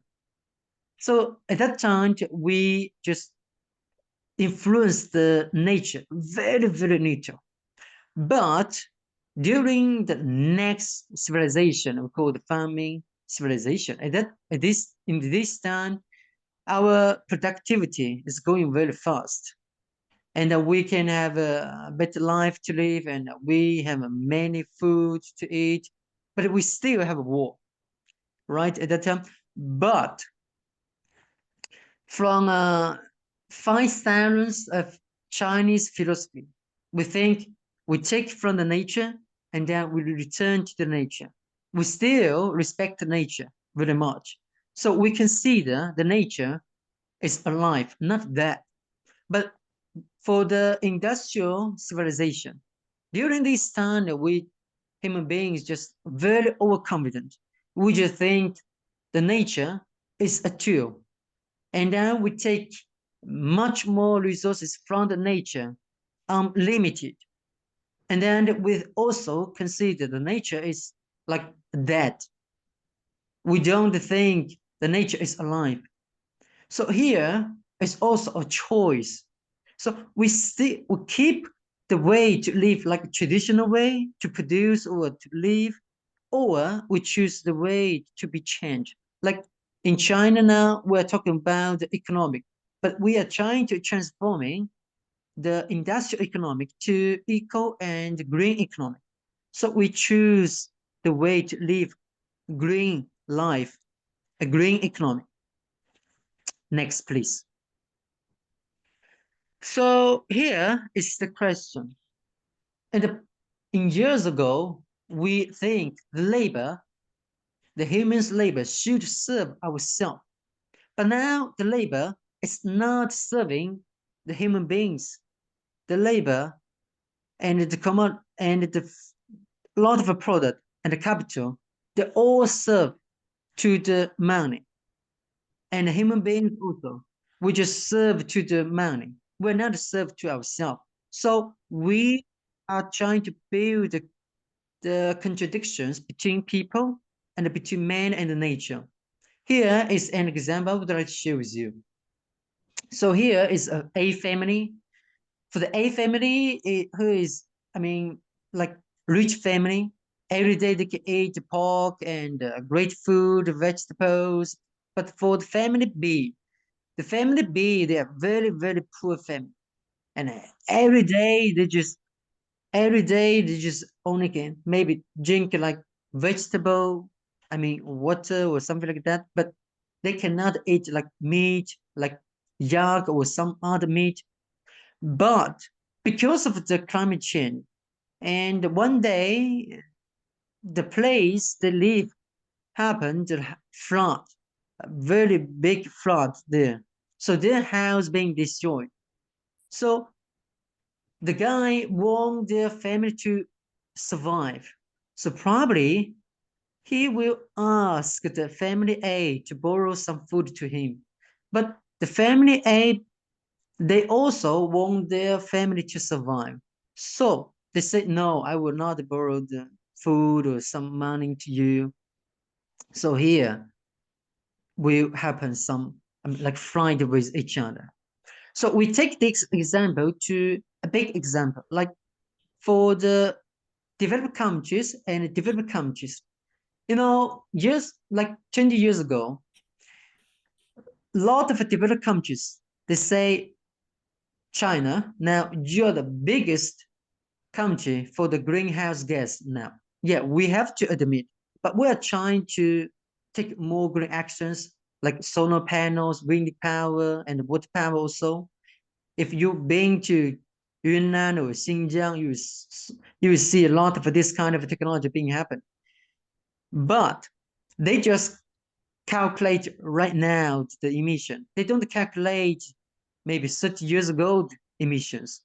And they also ask the developed countries, including China, you cannot, develop that many factories right now. You need to shut down because we are living in the similar Earth.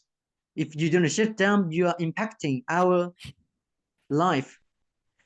So for the developed countries, the citizens, they have to, survive. So they will cut down the forest, cut down the trees, and then to sell the oil to the developed countries. This is change. You know, the developed countries, they say you shouldn't cut down the trees and you shouldn't get down many oils from the ground. But they still ask more oil. So this is change. So this is also capitalism. Next.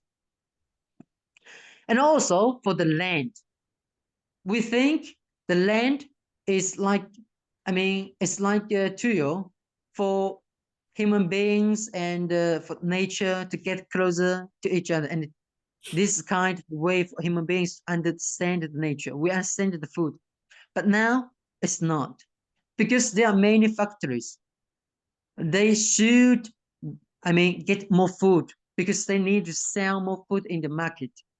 And then they don't care about how much pesticide and herbicide they use. They just care about, how many they produce the food to the market because they need to sell.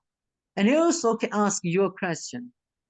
If you've been to some supermarket, some malls, you never see a device that asks you don't buy their product. They always say our product is good, our product is very, very nice. You should buy, right? But for the organic earth, our product, our low carbon soup, we never sell in the supermarket. We say our product is good, is nice. So there is some, like advertisement that always tell you some fake news. They just tell you how good the product is, but sometimes it's not. And also for our education system, we just try our purpose of, to educate our kids. It's not because we want them to understand who they are, what do they want, where they should go. Our purpose to educate our kids, just want them to have a better job. For some of the relatives of mine, they teach their kids always like, if you don't study hard, you cannot go to a better high school. If you don't study hard, you cannot graduate from a better university, and then you cannot get, higher salary. Always the purpose of life is just go to the salary, go to the money, go to the business. So this is like, the earth is getting sick, and the mind of a human beings also getting sick. So today we need medicine to, to treat ourselves better. Next.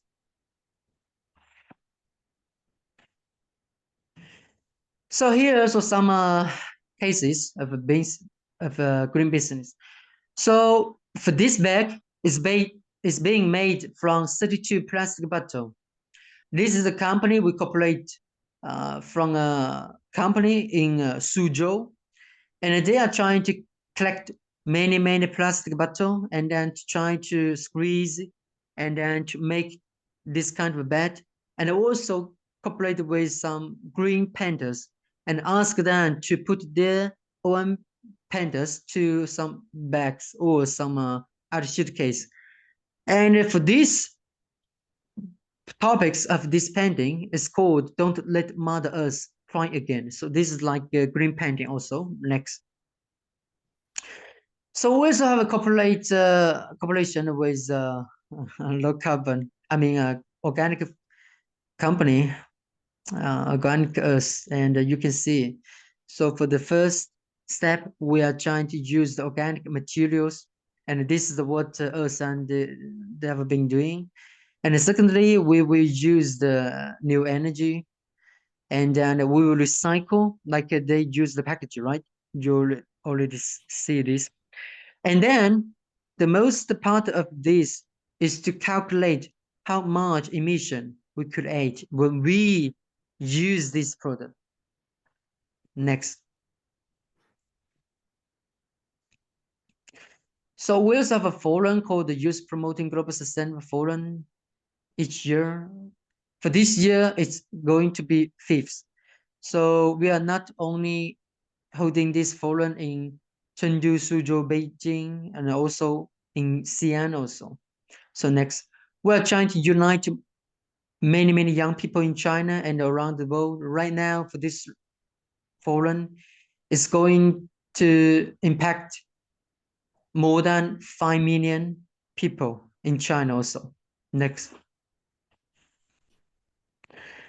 And we also have ESG education. So we cooperate with a very big organization in China to educate the young people to understand the ESG because right now in China, the list of the company they need to report the ESG. If they don't report the ESG, they will be punished by the government also. So we are trying to teach a lot of students from universities and for the people in social when they working the job that they don't like, so they probably will consider about this new job. So if you are studying some finance background or economic or something like environment, you also can learn some knowledge about ESG.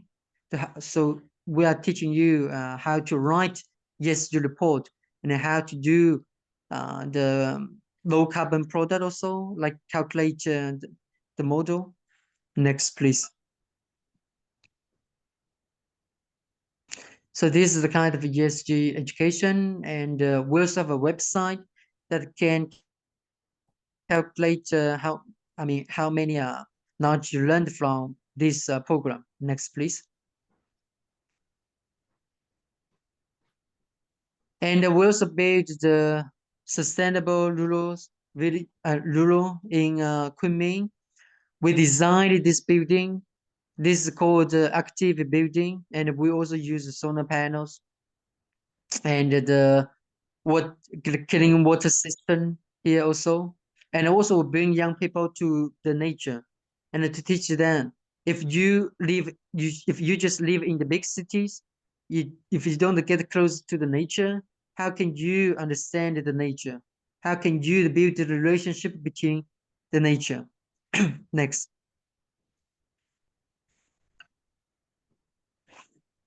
So this kind of design we do. So yeah, this kind of hotel also. Next, please.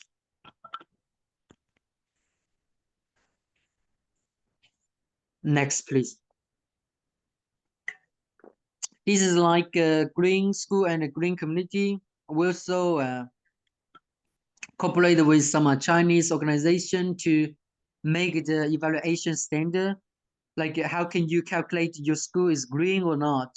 Like your community, in China, there are many communities in the cities, but few communities, they will calculate how much emission they create when the people live in the house and then also eat in the canteen, also work in their office. So if we can have this kind of evaluation that can help them to understand this kind of system, and then they probably will build some solar panel system and also use some new energy, and also they will drive some new energy cars also. Next, please.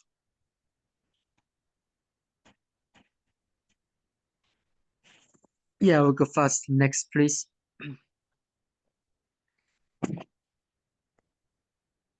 Yeah, so for ESG, I think the E is trying to build the relationship and harmony relationship between man and the nature. And also for the S and the G, we are trying to build the relationship between people, between ourselves, right? The S also care about the people. The G also care about the people, but inside of the company and outside of the company. So next, please. So next. And the next. So I always think the purpose of the company should not just think about how much money they should earn. And they just cannot think about how much cost they spend. Their purpose should be thinking like what they should do to solve more social problems, like to care about the people, the elders, and to care about how can they create more green product and the green technology to solve more, environment problems also. So we should build, we also need to do more green educations like SDGs, but we also need to educate our customers, to explain to our customers what kind of challenges we human beings right now is facing. if here is a war, I mean, to all, I mean, one region. Now, the people living the war region, they will think about how to help each other. If they have money, they will give you money. If they have some tools, they'll give you tools. But right now, a lot of customers, they don't understand. We are facing a very, very big, I mean, climate crisis. If we can explain to them and then they understand, so they will follow us. But how they follow? We cannot just sell them a very expensive green product. So we need to build a good relationship with this kind of, I mean, customers and the people who can support us. And then we can sell more green products. And then the price of the green products will going down. So this is like a team, like we need to make a team with each other. And also, I think for Yopsi, this is kind of a platform for the young leaders to be united. Yesterday, we are trying to share some knowledge, but we just cannot just talk. We just cannot just make a big picture for our future. We also need to think, how can we, I mean, create some innovative, I mean, green actions, and then to build some green business. The business to solve the social problems and also help you to make a little bit money and to support your more non-profit actions, just like what the Organic Earth is doing. And next, please. And the next. So we're talking about jobs. Here's some jobs about the ESG, is about the reporter, you know, like from 2021, the policy from Hong Kong government, like saying, if you go to Hong Kong to work as an ESG reporter, and then the salary is very high. But here, it's like big news, but some fake news. But also prove this is a very, I mean, high salary jobs also. Next, please. And next.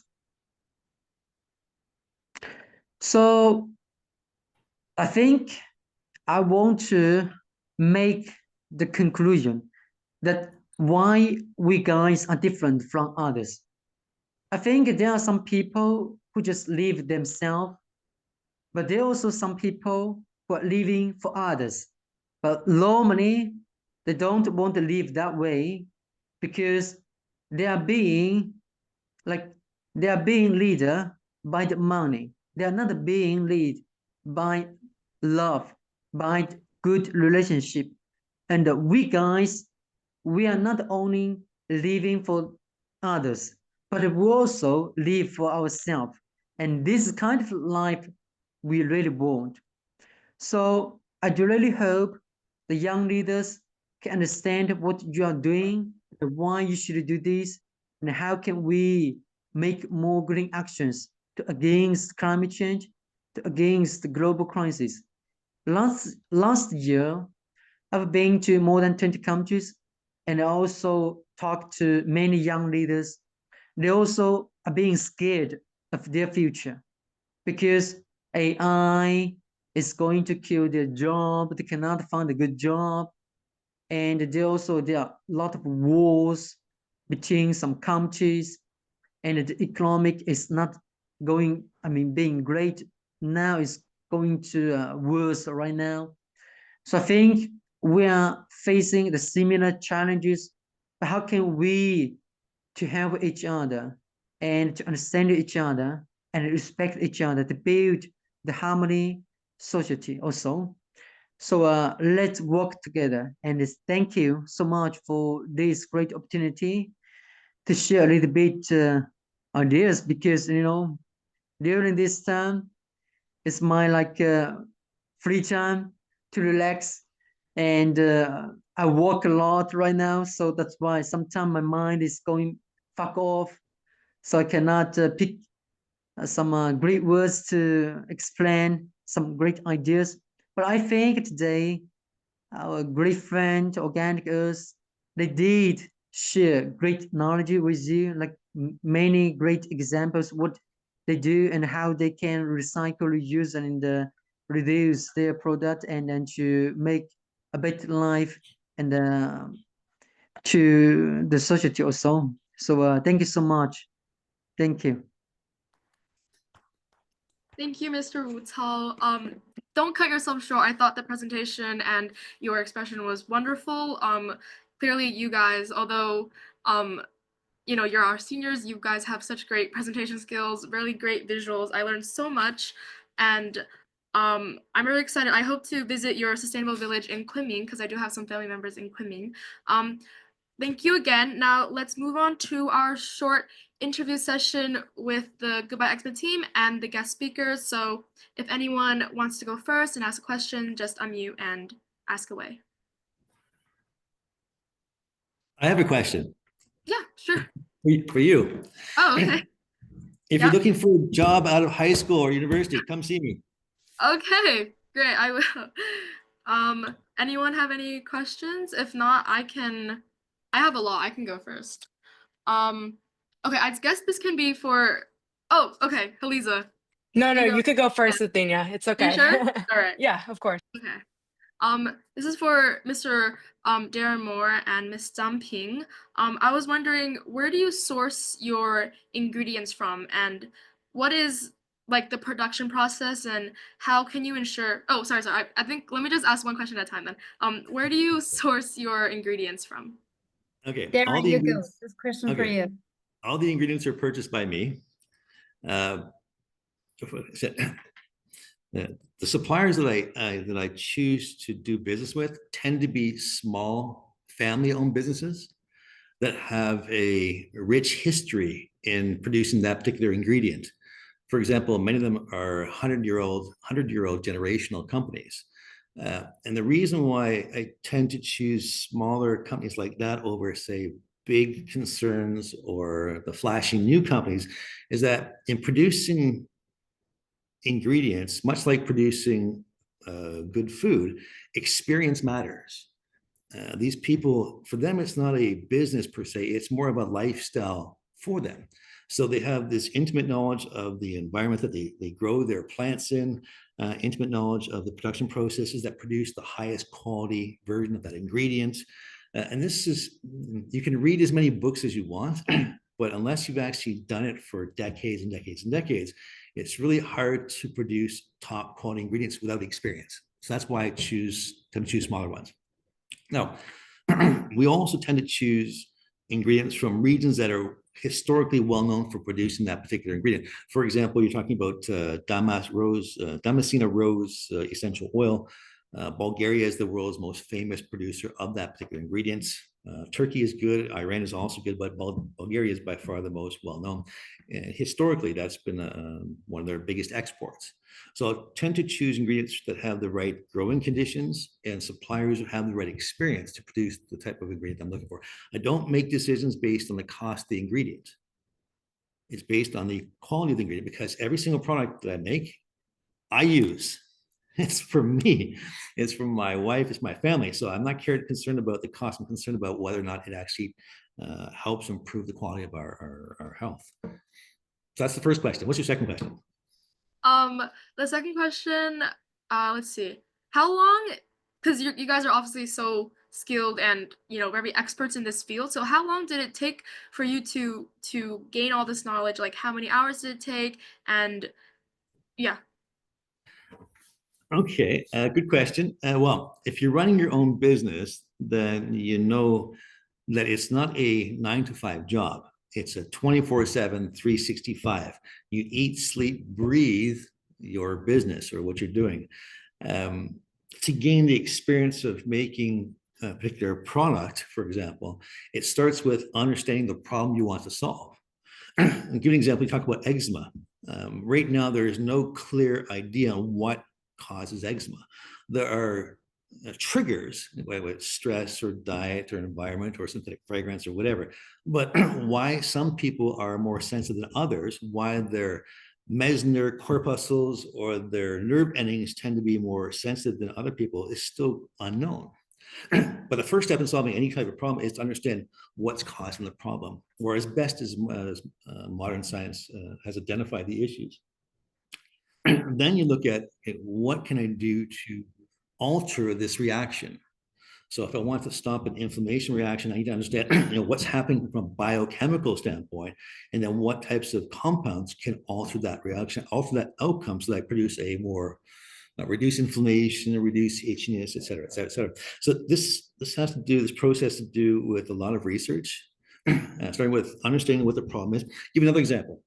Dry skin. If you go to the Harvard University website and you look at their dermatologists and you ask them what causes dry skin, and they will say lack of hydration. I'm going to say a bad word here. Bullshit. Obviously, these people do not have dry skin, because anybody who has dry skin knows that water is not the issue. Dry skin is not a water issue. It's a 保湿屏，我说中文，保湿屏障的问题。It's your moisture barrier malfunctioning. It actually sounds easier. It's easier for me to say it in actually Chinese now. 你的保湿屏障不好。Now, what is your 保湿屏障? There again, most dermatologists say, well, it's your stratum corneum or your 角质层。错了. Yes, bullshit. Your epidermis, the whole purpose of your epidermis is to keep the environmental stuff out and to keep your internal stuff in. That's its main function, right? It has other functions, but that's the main thing. So if it's letting the water evaporate too quickly, you're going to have dry skin. This is a result of an abnormal moisture barrier. And what is the moisture barrier? It's not water-based. All the hydration in your skin's epidermal layer is contained within the cells themselves. Outside the cell, there is no water in your epidermis. It's all within the cells. Everything outside the cells is lipid-based or oil-based. So dry skin is not caused by a lack of hydration. It's caused by this moisture barrier malfunction, which is your lipid moisture barrier malfunctioning. If you want to cure or treat dry skin, adding water won't help, because your epidermis is hydrophobic. You must add lipids, you must add oils. But you will look at most dry skin formulations in the market, whether it's Eucerin or CeraVe or whatever these things are, their first ingredient is water. Water will not penetrate the epidermis. Anyway, if you want to talk about dry skin, come talk to me. I have 60 years of experience. But the first step in solving any problem is to understand what the problem is. Then you look at how can I alter the process to create an outcome that I desire. Where can I find those particular compounds? And you look at this ingredient, that ingredient. There's always more than one way to solve a problem. So you come up with an idea, create a product. How am I going to deliver those compounds to the particular area of the skin that's going to solve the problem? And then you test it on yourself. I am myself, my wife, my family are 小白鼠. We are our little white mice. In my case, I'm an old white mice. We test everything. We don't sell anything unless it helps us first. Right? We decide the product helps us, then we'll let other people, we'll make it available for other people to actually purchase and consume. So that's our thinking behind how we solve problems. It always starts with what problem we want to solve, understanding why that problem occurred, how we can alter the outcome with different ingredients, why I choose natural. Simple reason is natural works. If you look at, as a Chinese person there, I'm half Chinese now, China has 5,000 years of history. TCM, traditional medicine. They've got a lot of wisdom and it's all nature-based. So there's no need for synthetic stuff. I'm not saying, I don't want to get into a nature versus synthetic argument, because I can argue both sides either way. It's a personal choice. I choose natural because it works, because it's sustainable, because it's safe and has less side effects than synthetic stuffs on the whole. And it's cool. I mean, natural stuff is just plain cool. I'm sorry. It's very cool stuff. Essential oils and the evening primrose oil and the essential fatty acids and the phytosterols. It's cool stuff. Chemistry is cool. It really is. So sorry. Hopefully, I don't know if that answers your question or not, but there you Definitely go. does. Question. Yeah, I'll sit back for this one. I know Eliza has a questions and a few others. Yeah, go ahead, Eliza. But thank you so much. Again, thank you to our wonderful guest speakers. Very inspiring presentations. I feel like I learned a lot, so thank you guys for that. I also have a question for Mr. Moore. You briefly mentioned the vast amount of information that's available to us today and how it influences our personal decisions. You and Ms. Zhang Ping have also talked about combining Western and Eastern approaches to medicine. How can we make smarter or more informed decisions by integrating the wisdom from both Western and Eastern practices, especially when it comes to personal health choices and the information we are presented to in the media? It's a very good question. It's a very difficult question.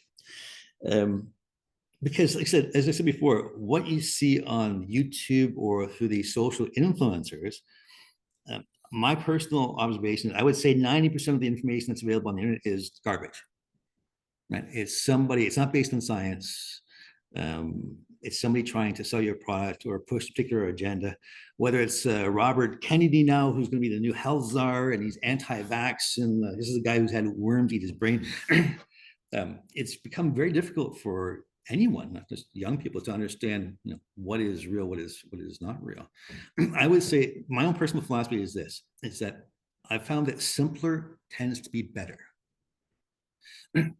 So whenever I'm trying to solve a particular problem, I always try to go with the single ingredients to start off with. If that works, great, or simple products.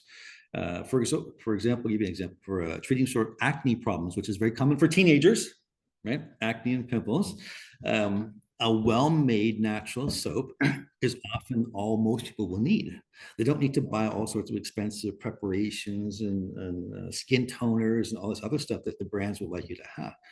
Usually washing your face twice a day for 30 days with lukewarm water. Don't use hot water.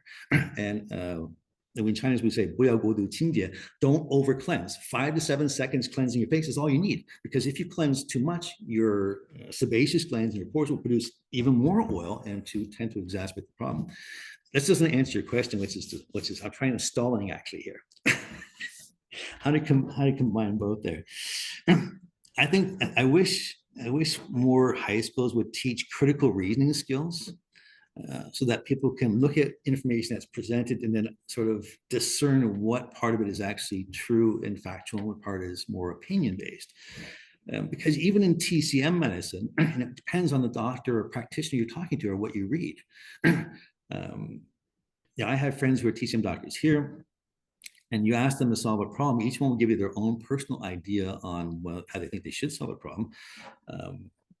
Some of it makes sense scientifically, some things I won't comment on. Western science, like I said, tends to be focusing on the symptoms, which is if you can't sleep at night, you need some immediate relief, then fine.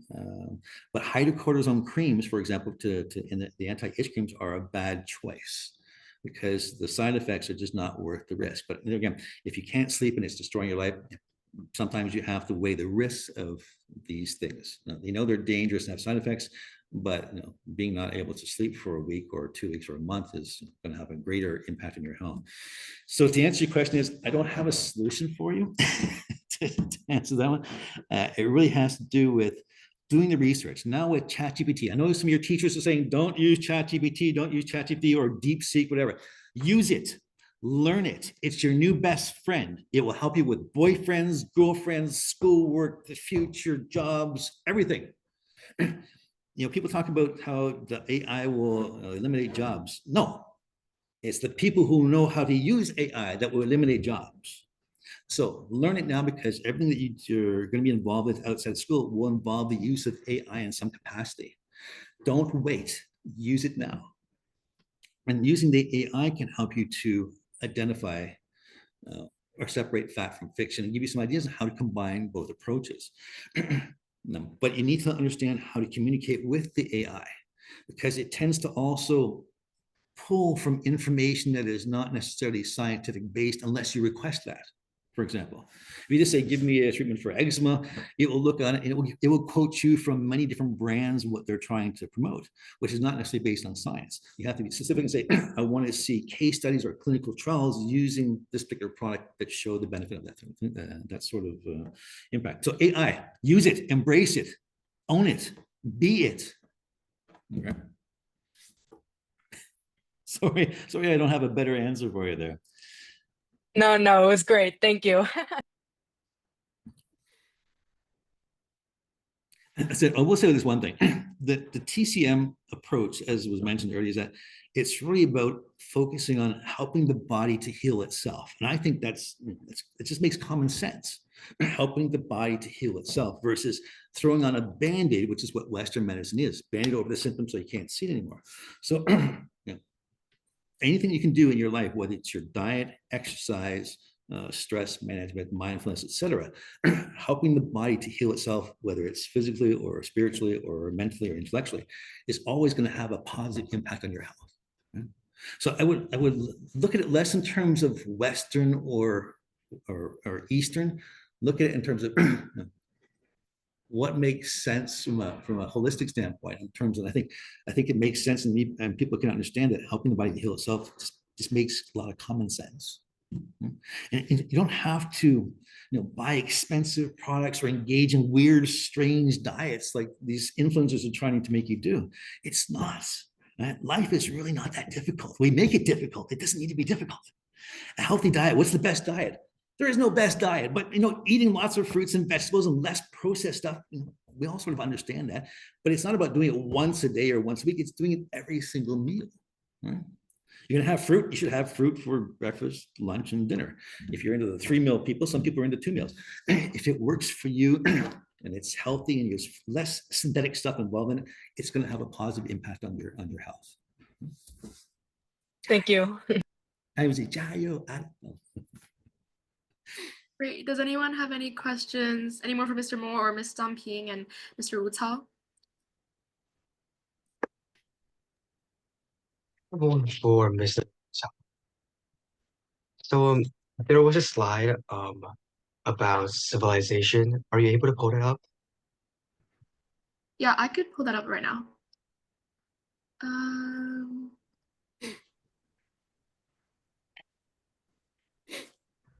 Give me a second.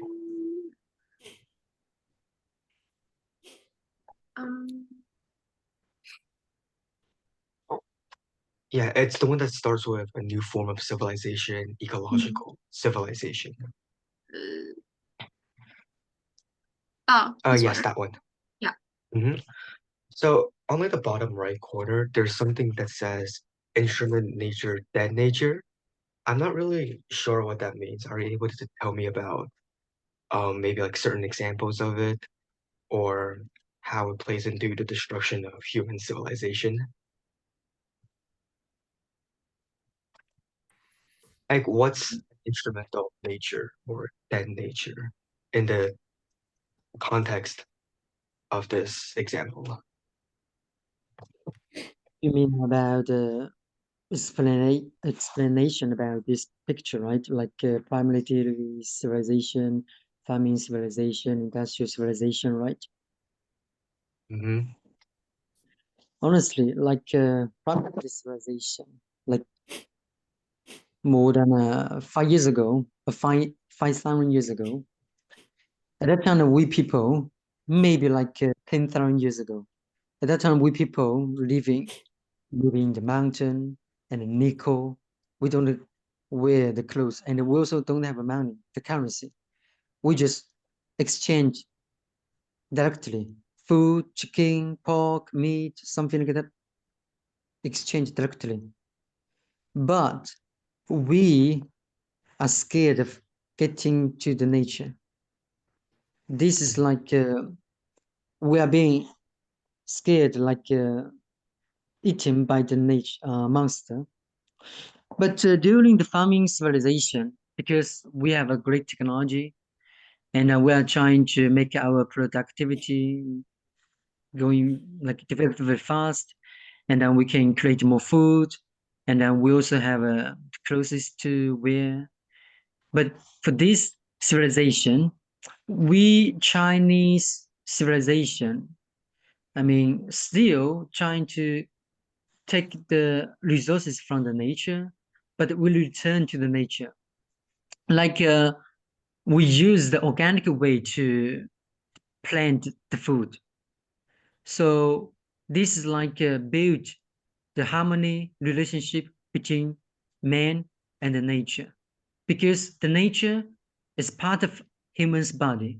If we just don't respect nature, and we just take all the resources without any limit. And then one day the resources will be, spend all of them, and then we don't have any resources left to our next generation. So this is very wise for Chinese ancient, and they understand if we want to have a sustainable life, we need to give more, like the garbage. Every day we human beings, we create a lot of garbages, but they will to use the garbage, make the organic materials, and then return to the land. And then we can use the way to create more food and use the sustainable way.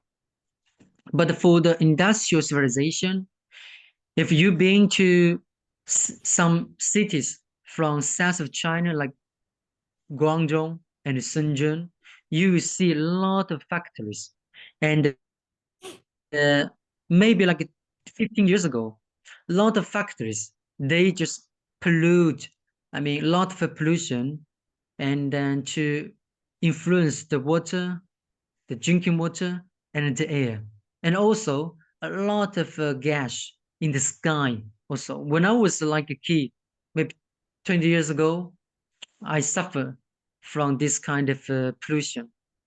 But right now, our government is trying to, ask these kind of factories if they want to pollute more like carbon dioxide, they need to pay to the carbon marketing, because from 2021 we have the national carbon marketing, and then they say if you want to emit more carbon dioxide, you need to buy the unit, like 1 million ton or 2 million ton, they should buy. So this is like a finance, this is like a business. But during the industrial civilization, we just think the nature is dead. The nature is don't like human beings. We have a voice, we have a mouth, we can speak out, we can stand up at their right. But the nature, the animal, they cannot. Maybe they have a feeling, but we cannot understand their feeling. Just like if you kill a dog or a cat, yeah, they will like screaming, and we know they have a feeling, but we still don't care. So the nature is this kind of the things we also needed to change our mind, to change our philosophy. We should think, and we also should consider the nature is alive. They're just like human being. If we cut off our one hand, we will get hurt. So if we, cut a lot of trees from the nature, and they also we get hurt. It's just like the mother, our mother. So that's why through this 4-level civilization, we needed to understand some is to return our philosophy, like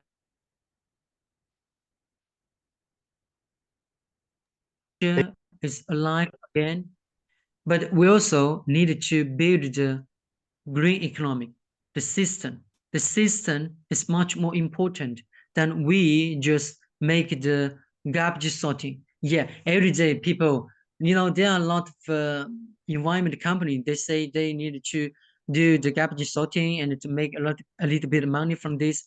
But this is small green actions. But we needed to redesign the economic.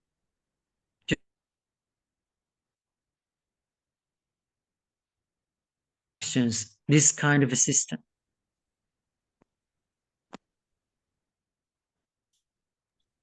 Thank you. I understand it better.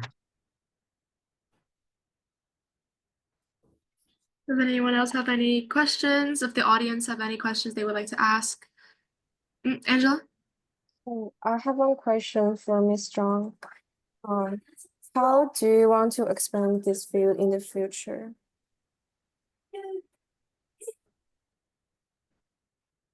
Sorry, what? Oh, how do you want to expand this field in the future? How do I? Oh, how do you want to expand this field in the future? I mean, expand our company? Our company? We never thought about that question actually. Oh, well, it's okay.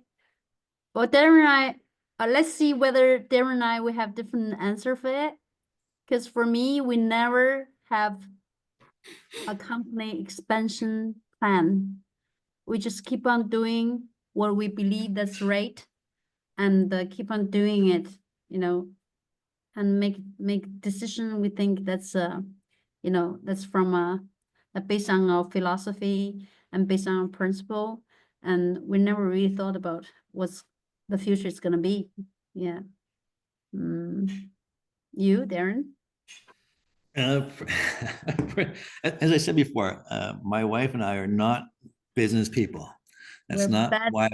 It's not why. Yeah, we're bad. Actually, we're bad business people. It's not why we do what we do. It really is about, you know, especially as older people. Well, I'm old. She's still young. As you get older, you recognize the impacts that your daily decisions have on your health and the planet and your kids. So what we've tried to do is build a business around, you know, lifestyle choices and promote this idea that if we can do it, and I'm not particularly brilliant, my wife is much smarter than I am. If we can do these things, you know, then anybody could, and if anybody can, you know, we can together make huge impacts on the planet. So it's really not about money or expanding the size of the company. It's really about, you know, trying to continue to make better products that are even more effective in a more environmentally friendly manner. But that's in terms of, you know, we want to expand to, you know, our sales to a certain level. That's never ever been a consideration for us. You know? So I don't recommend you use my philosophy or my life's philosophy to start a business. It's really about, just like she said, it's about doing what we think is right, and, you know, and enjoying life. Whether we have $1 or $1 billion, it doesn't impact the way we live our lives. Because to me, my own personal philosophy is, you know, you don't need to have a lot of money to enjoy life. It's a way of thinking. It's not a matter of how much money you have in your bank account or how many things you actually possess. And I think it's tough today for young people, because, you know, you see the price of houses and you think, oh my God, I got to make lots of money to afford a house or a car or this or that, you know, thing, or to bring children into the world. It's very expensive, but it all depends on the choices you make. You know, if you want to live in downtown Beijing, for example, it's very expensive. But you can live a pretty good life where we live, which is outside the city core, where expenses are much cheaper and more affordable. So it's really about the choices you want to make in your life. And there's no perfect answer. You know, everyone must decide for themselves how you want to live your life. Right? I'd like to add one more line to that. Actually, especially in China, I don't know what's that for the States, right? Especially in China, every business, when it started up, and they're always being asked the question, you know, how are you going to be and how are you going to grow into? And it also seems that the standard to judge a business is successful or not is based on how much GMV it produces each year. But really, if you think about, you know, the earth and the world we're in, it cannot support all the companies to go IPO. It cannot support all business to grow into gigantic, you know, huge businesses. We just simply do not have that resources to support that. So I think, you know, just being yourself, be comfortable in what you're doing, and most importantly, you know that's the right choice to do, and just stick on it, and don't think about others, and just enjoy the ride. Actually, you know, with social media, it's very easy to see people flaunting, young people flaunting their cars or their vacations in tropical environments and their fabulous lifestyles. Most of that is just for show. It's not actually real. But even if it was, it's that everyone has to decide for themselves what they think is important in their life. And as an old person, I'll tell you these basic things that your parents already know. Your health is your number one priority. Doesn't matter how much money you have. Steve Jobs had tons of money. He died of cancer. If you don't have your health, you don't have anything. That's the first thing. Second thing is, in your life, you must have love. Sounds contrite, but it's true. Whether it's with your parents, your siblings, your spouse, boyfriend, girlfriend, you must have that in your life. Human beings are a social animal. That's a very important part of our existence. And that has nothing to do with how much money you make or what job you have. And the third thing that goes with that is that we all must pay attention to the environment, because we all share this one little rock dangling in space. And despite Elon Musk's best efforts, we're not going anywhere anytime soon. So if the planet has a problem, we have a problem. And that can only be fixed or changed by our daily lifestyle choices. Great. I just want to ask one final question. I want to direct this to Ms. Dumping, but anyone can answer this. Mr. Darren Moore or Mr. Tao, we can answer this. What would you consider the most challenging time and happiest time in doing Organic Earth or in your business? And if you could restart your life again and career, would you do anything differently? Oh, good question. Jump in. I'll let you go. The moment that makes my day when we're doing Organic Earth is not that we sold 20 million last year. No, it's about a friend who sent me a message and tell me, or a new customer tell me, wow, your product helped my skin, or helped my family, or small tiny messages like that makes everything worth it, right? So that's my moment of, okay, Darren, I pass it to you. What's your worst moment? My worst moment is when Darren yelling at me. Okay. But that doesn't happen very often, though, does it? It's another story. You know, I have to say, for Darren as a foreigner, you know, operating a business in over 25 years in China is not easy for him. You know, sometimes I automatically take the role as a protector. I think, you know, only me understand what's going on. Only me understand, you know, the regulations, or, you know, the whatever unspoken rules, you know, that's going on. So I'm trying to take over things. And when he has questions or even doubted what I do, and sometimes I don't give him the patience of, you know, speaking out, right? So, and then that's when he yelled at me. And so that makes, anyway. My turn. Like she said, I agree with the first thing she said. That, you know, it's these little tiny things where, you know, something that you make actually has a big impact on someone else's life. That's very rewarding, and I think it's rewarding for anybody, not just us.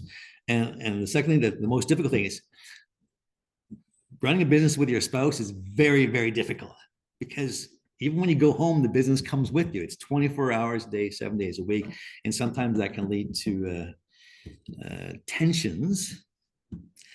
So yes, if you're gonna run a business with your boyfriend, girlfriend, spouse, whatever, you need to know what you're walking into, right? It is a total commitment of mind, body, and soul if you want to actually have create something of value. So. Thank you. But you guys have been doing it for over 25 years, so I think you guys are a prime model and example for us to learn from. And yeah. Does anyone else have, well, for what we see, does anyone else have any more questions? I know it's very, very late now, but thank you for the three of you guys for three of you to join us today and share your expertise and your knowledge with us and your inspiration. If anyone else doesn't have any questions, that marks the end of the webinar. Thank you, everyone, for joining tonight's webinar. I learned so much, and I hope you guys did as well. Let's continue to stay curious, strive to be healthy individuals, and help our world become more sustainable. All right. Thank you again, and good night. Good night. Hi, everyone. Thank you as well. Thank Thank you. Good night.